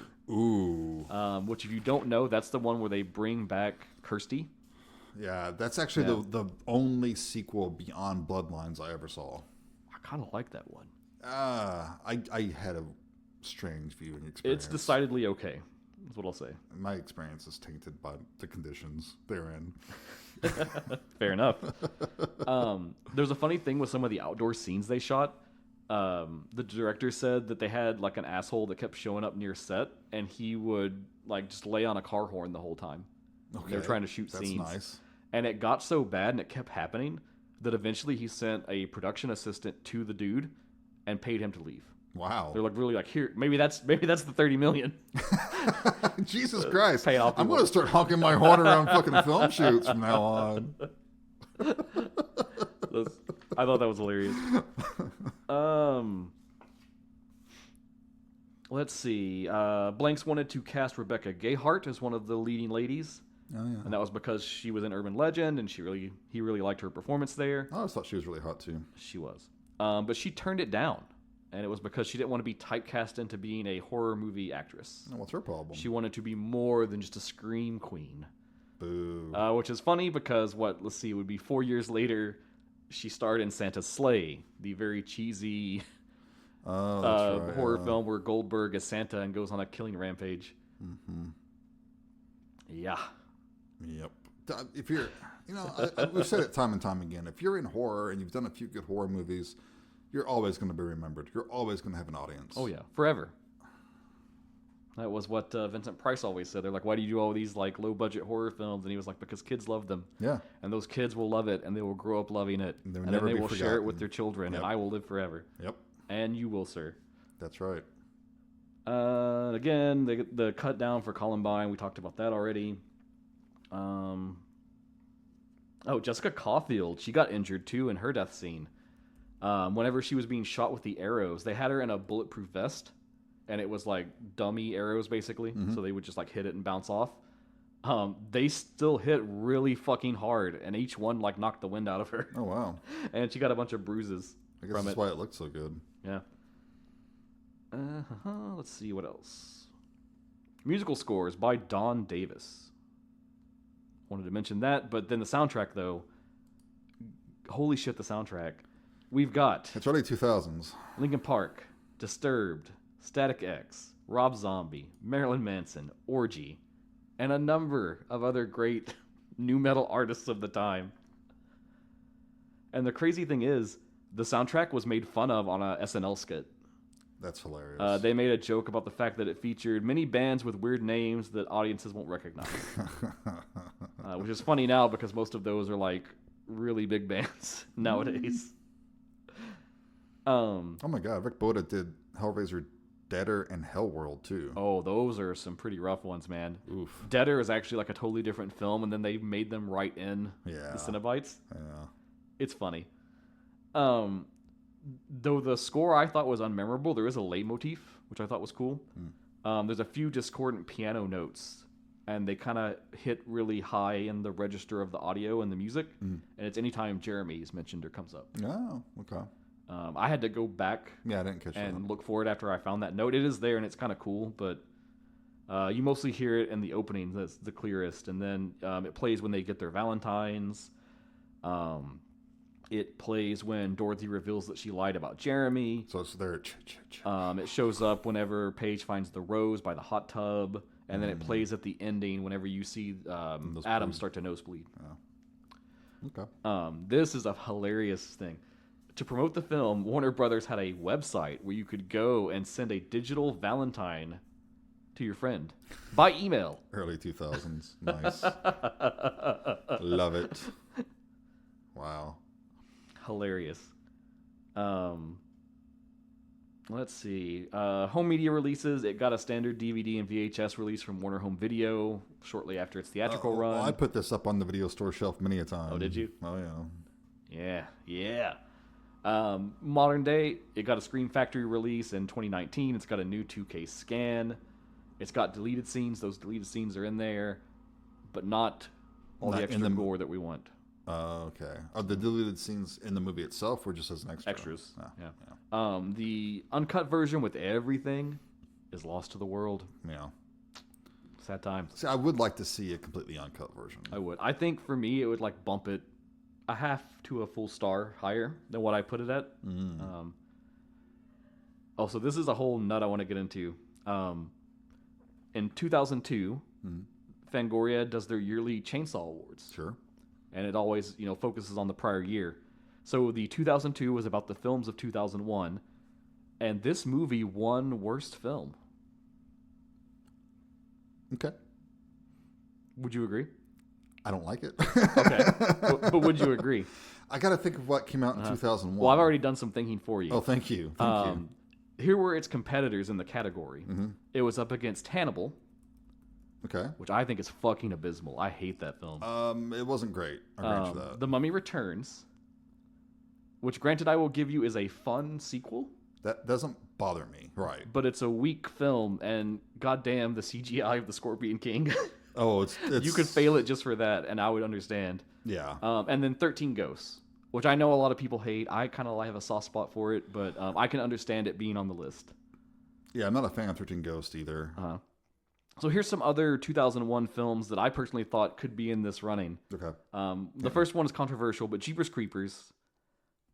I'll always maintain that it sucks. I hate it. I like the first one just You fine. can take out the fact that the director is a pedophile, but I still don't like it, but whatever. But let's maybe get some real contenders in here, okay? Ghost of Mars. I'm sorry, Mr. Carpenter, but Ghost of Mars. That's a shit movie. That's a shit movie. Children of the Corn Revelation. Oh, God, any of those. Now, maybe they just don't acknowledge those, and they're trying to hope they'll go away. From Hell, which savagely butchered its source material. I'm not even familiar with the source material, but that movie blew.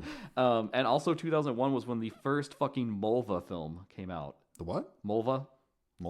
They're shot on VHS. It's like a girl, and do you not know about these? They're like crazy low budget shot on video. I think they're garbage. I guess there's a weird following for them. Hang on. Let me look this up. Oh, like Mulva zombie ass kicker? Yeah. Okay, you know what? For some reason, I don't know about this. Okay, well, that's a rabbit hole for another day, but this is what I talk about, man. People will be like, oh, Valentine?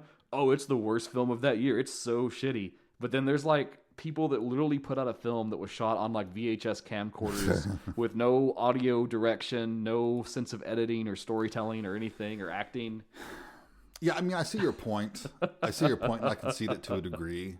But also, it's also about the potential.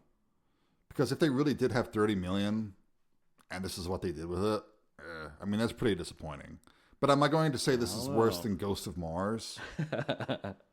You know, I don't know. You got me there. Here's the other thing. I'm going to call question and shenanigans on all of Fangoria here. That same award ceremony, Yeah. the best film of the year was Jeepers Creepers. And it won 2001? It won in a ton of different categories. Didn't Session 9 come out in 2001? It did. Yeah, fuck that. I don't think it was even nominated. Bullshit. Though I will at least say Session 9, that was one I think people were like slow to pick up on. I was there day one. Yeah, same here. I remember when it came out because I was reading so much about but yeah, it. Jeepers Creepers was best film of the year. It won a ton of different categories. Hannibal won in a bunch of different categories. That's bullshit. Well, I mean, Fango's always been, at least by that time. Now, 80s Fango, even 90s Fango was better than turn of the century. I call shenanigans. I call the height of playing to the studios. Yeah, no, you're not wrong. You're not wrong. But, you know, there's more than Fangoria out there. So what did other people think about this film? Let's talk about that real quick. Sure. Rotten Tomatoes, if you aggregate everything. Which, again, is not very dependable. It sits at about 11%. Okay, that's about right. Their published consensus is Valentine is a formulaic throwback to conventional pre-Scream slashers. Critics say it doesn't offer enough suspense or scares to justify its addition to the genre. I mean, that's a fair critique to me. Okay. Other place, Metacritic, same thing. They average reviews together. Yeah. They rank out of 100. It got an 18 out of 100. Cinema Score, that's another thing. They poll audiences for their feelings. Sure. And its average score on a scale of F to A+, Yeah. so we're in high school here, doing Sure. grades, got a D+. Yeah. I'm sorry, I'm agreeing with all this. Well, here you may agree some more. I pulled some prominent reviews of the time. Yes. Mick LaSalle of the San Francisco Chronicle gave it a middling review and likened it to a 1980s-style holiday slasher, but did say it had some redeeming performances. And he concluded, Valentine isn't scary, but it is a little unsettling. Not ultimately satisfying, but can be arresting at times in the moment. Part of that credit has to go to the ensemble cast. The actresses are vivid, and the characters they play are clearly delineated. Okay. Okay.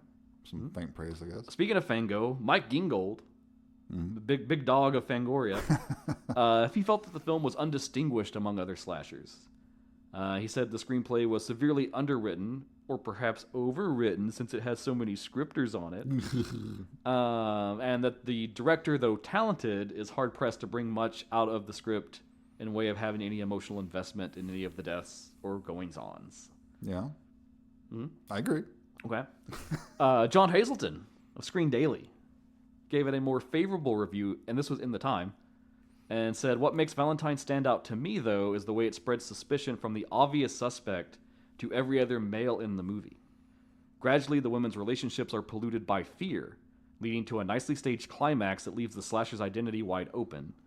Interwoven into the guessing game is a look at male-female dynamics that give the cast, particularly Capshaw, something to bite on. Now, I like that comment because that's more the feeling that I pulled out of it. Sure. There's some of that going on, for sure. Because this is a messy film, is what I would say. Yes. But in that mess, there were moments where I leaned forward and I was like, oh, this is doing something interesting that not a lot of its peers were doing. Yeah. There's a book academic Jim Harper made called Legacy of Blood, a comprehensive guide to slasher movies. I don't have that one. Came out in 2004, and it has an entry on this. And it says, while the plot is predictable, Valentine manages to stand out from the post-screen crowd because of a persistent cruel streak that colors the majority of the film. And he went on to say that many of the film's murder sequences appear to be inspired by more Italian-focused directors like Dario Argento. Which, again, I was getting every now and again Gialli vibes whiffing off it. Yeah, to a degree. I wish it leaned into that more, of course. Yeah. And then I pulled one review from 2026, really recent. What do people think about this now that the age of time and the gulf has passed? So this is Peter Gray for the AU Review, and he wrote about how Valentine has a very complex treatment of women, And he said, to him, the film is a cult gem, an early 2000s relic that has aged much better than many of its peers that you probably know of and are louder than Valentine. It's a film whose themes are about gender, harassment, and the everyday dangers that women navigate, and it feels startlingly modern in that respect, looking back at it now. What was once labeled formulaic now seems like something a little more intentional. It was a slasher film that was ahead of the curve in its portrayal of women and the social dynamics that threaten them. Okay. Now that I'm like, yeah, that's kind of what I was picking up when I watched it. There is a bit of that there. Grant you. And then I think nowhere better to end with my notes than with Jamie Blanks, the director. He's only got 3 other films to his name. Urban Legend, which I fucking love, from 1998. And then 2 others, which I've not seen. I don't know if you have. Storm Warning in 2007. Mm-mm. And Long Weekend in 2008. Mm-mm. And he's not directed anything since. Nope. And then what does he think about his own film here? Well, in an interview in 2007, he spoke about it. And in that interview, he said, "Please forgive me for Valentine. A lot of people give me grief for that, but we tried our best." Well, I'm glad he's aware of his failures. And then I do have this too. Uh-huh. So the prologue, the foreshadowing, right? Yeah. Oh, right. Shelley says, "In your dreams, loser," and she dies laying down in the cadaver bag. Yeah. Like she's sleeping. Lily says, "Ew," and then she gets the maggot-filled candy. Yeah. Paige says, "I'd rather be boiled alive." She's shocked to death in the hot tub. Dorothy says, "He attacked me. He was the villain." He makes everyone think that Dorothy is the killer. Mm-hmm. Yeah. Same thing. Right. Kate says maybe later. And she's the one he spared. Yep. And he finally got his dance with her. Yeah. I mean, I like that. Sure. That's a nice, cool, foreshadowy little setup and conclusion thing. It is.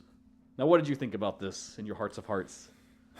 Okay, trying to be objective and trying to move myself from that era. Yeah, it didn't work for me. Mm-hmm. It just doesn't work. I figured. I find most of those critiques on the nose. Mm-hmm. I think it's just kind of lifeless and bland. It doesn't take any chances, really. It is trying to say more about relationships and the male-female dynamic than a lot of movies at the time, and I'll give it some credit for that, especially for slasher films. But that's not enough to make it a good movie. Good intentions do not a good movie make, and I do think it's kind of muddied and doesn't come through. Because I personally, I don't care for any of the characters. I think they're all kind of vapid and self-obsessed and mean to each other. I.e. Kate's complete disregard for Adam's alcoholism. Yeah, I kept trying to find a review or anyone talked about that, and maybe they're out there, but I couldn't turn up any. That was huge for me. And I was like, that's a real interesting part of this film. Again, I like the mask. You're right. Yeah. It's a cool mask. Cool look. And that's probably the most frustrating thing because the concept is sound. Mm-hmm. And it's a nice throwback to old slashers. Oh yeah. It needed the gore. They shouldn't have cut the gore. That cripples the movie. It needed some TNA. I know by that time they were trying to get away from it. Uh-huh. Everything was getting sanitized, i.e. lack of gore. And that's really something we haven't recovered from today. No. Not with mainstream horror anyway. No, some indie guys that are still throwing back. But... Fucking A. Yeah. The performances for me are mostly pretty flat. Too acceptable.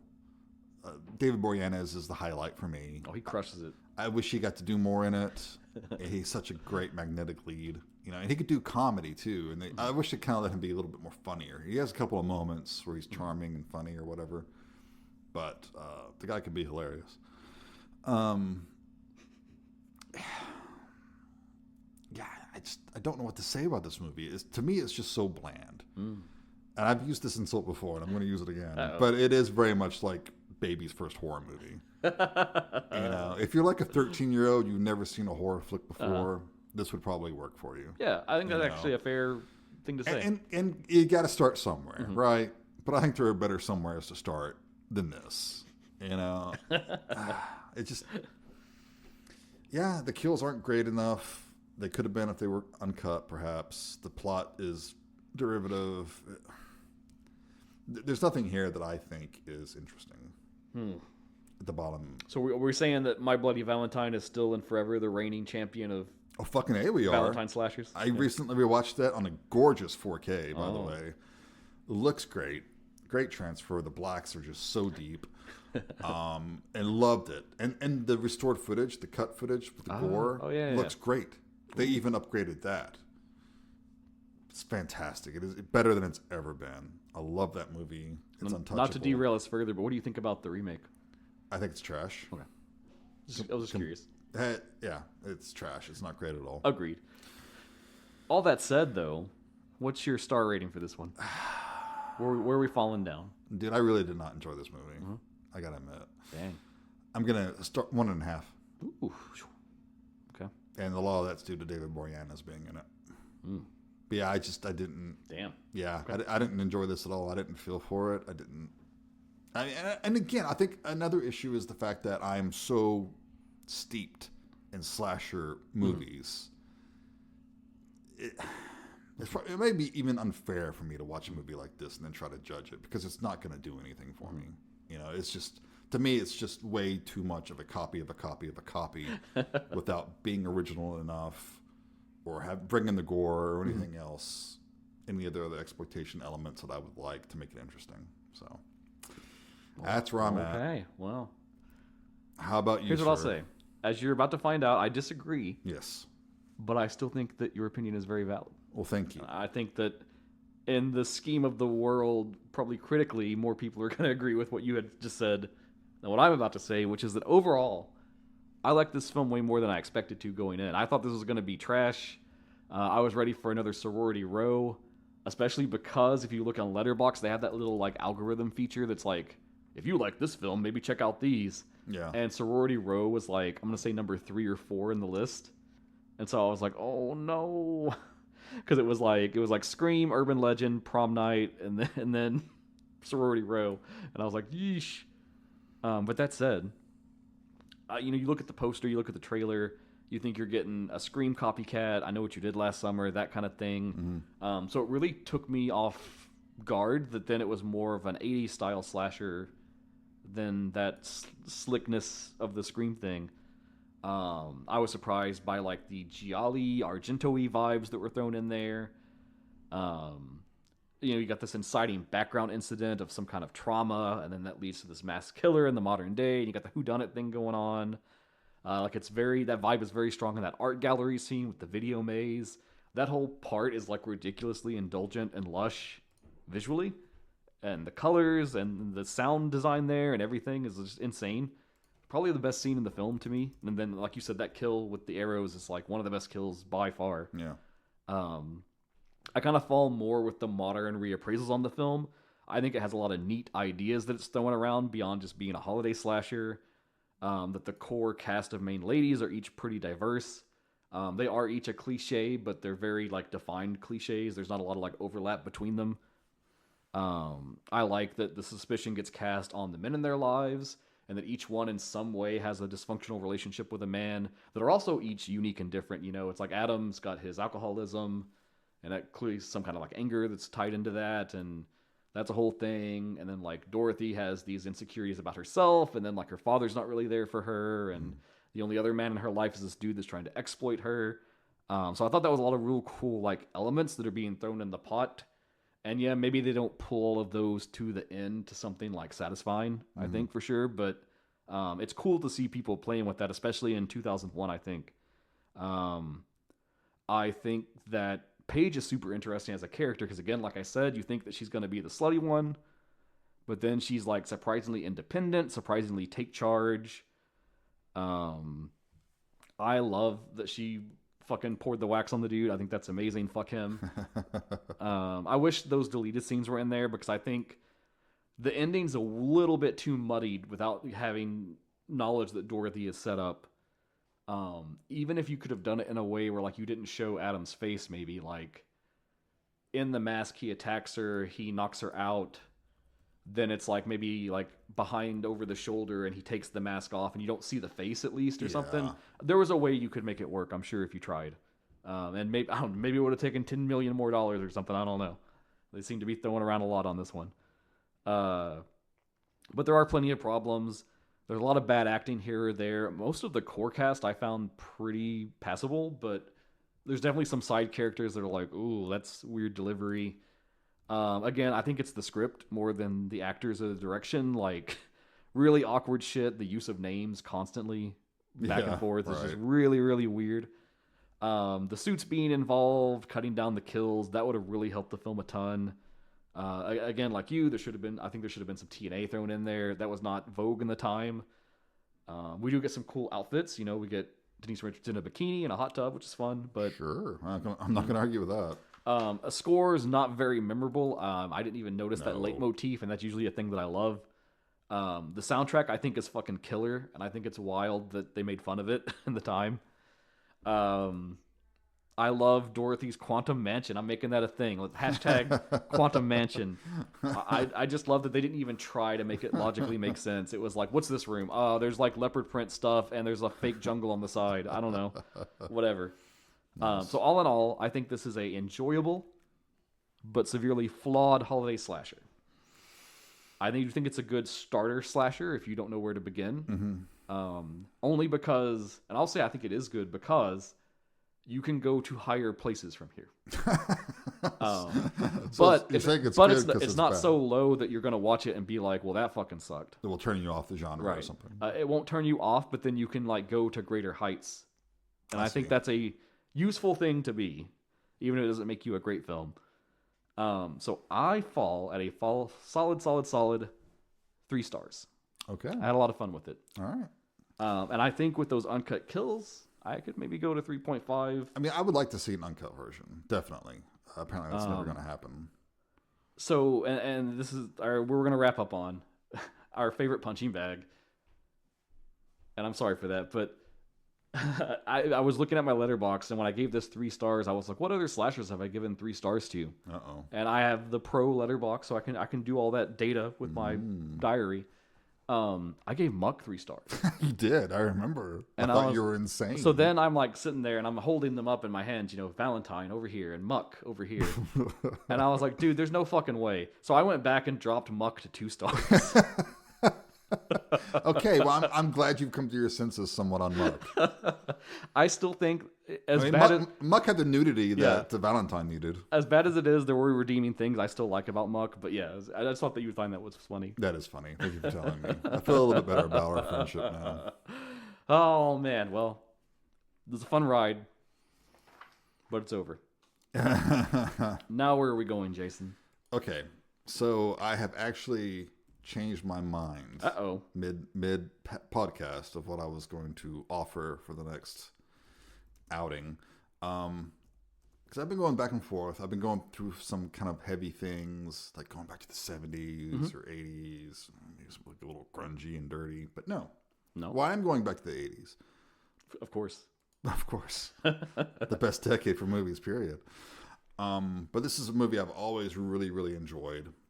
First saw it, God, I don't know. It was probably the late 90s when a lot of these films started actually making it to our shores.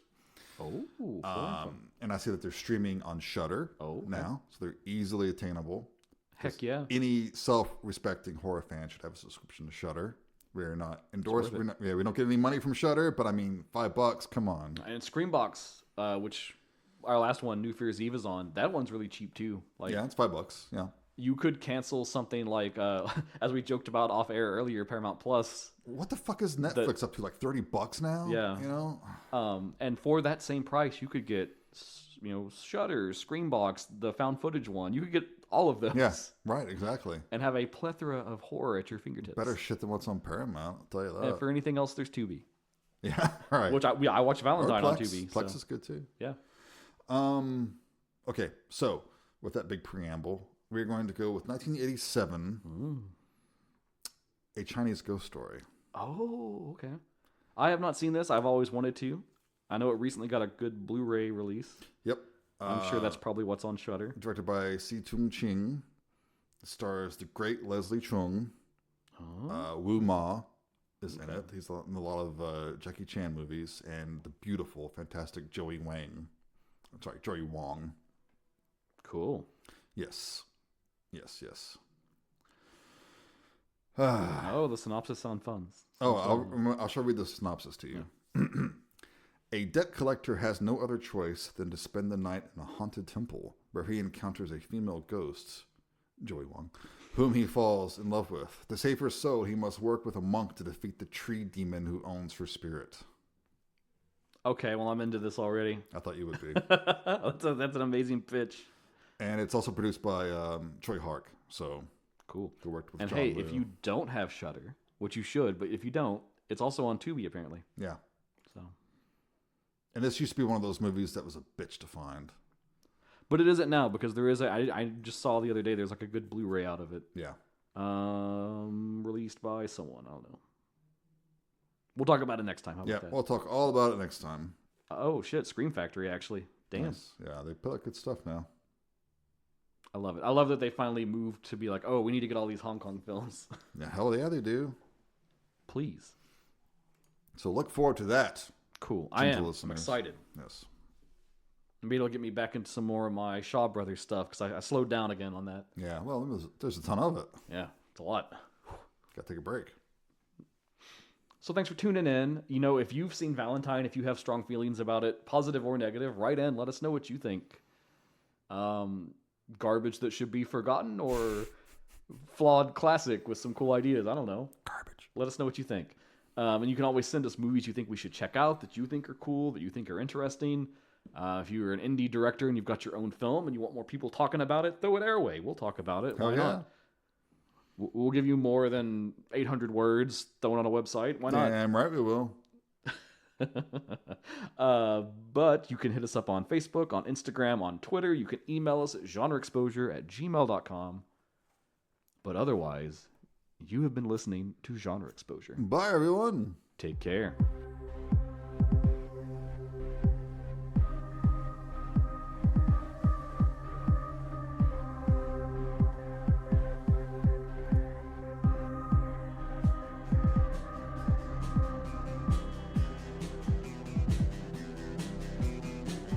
You're listening to the Prescribed Films Podcast Network, home to hundreds of hours of free podcast entertainment.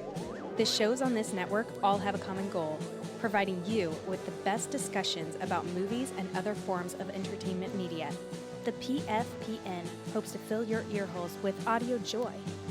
Visit our website with links to all the other amazing shows at www.thepfpn.com. Thanks for listening.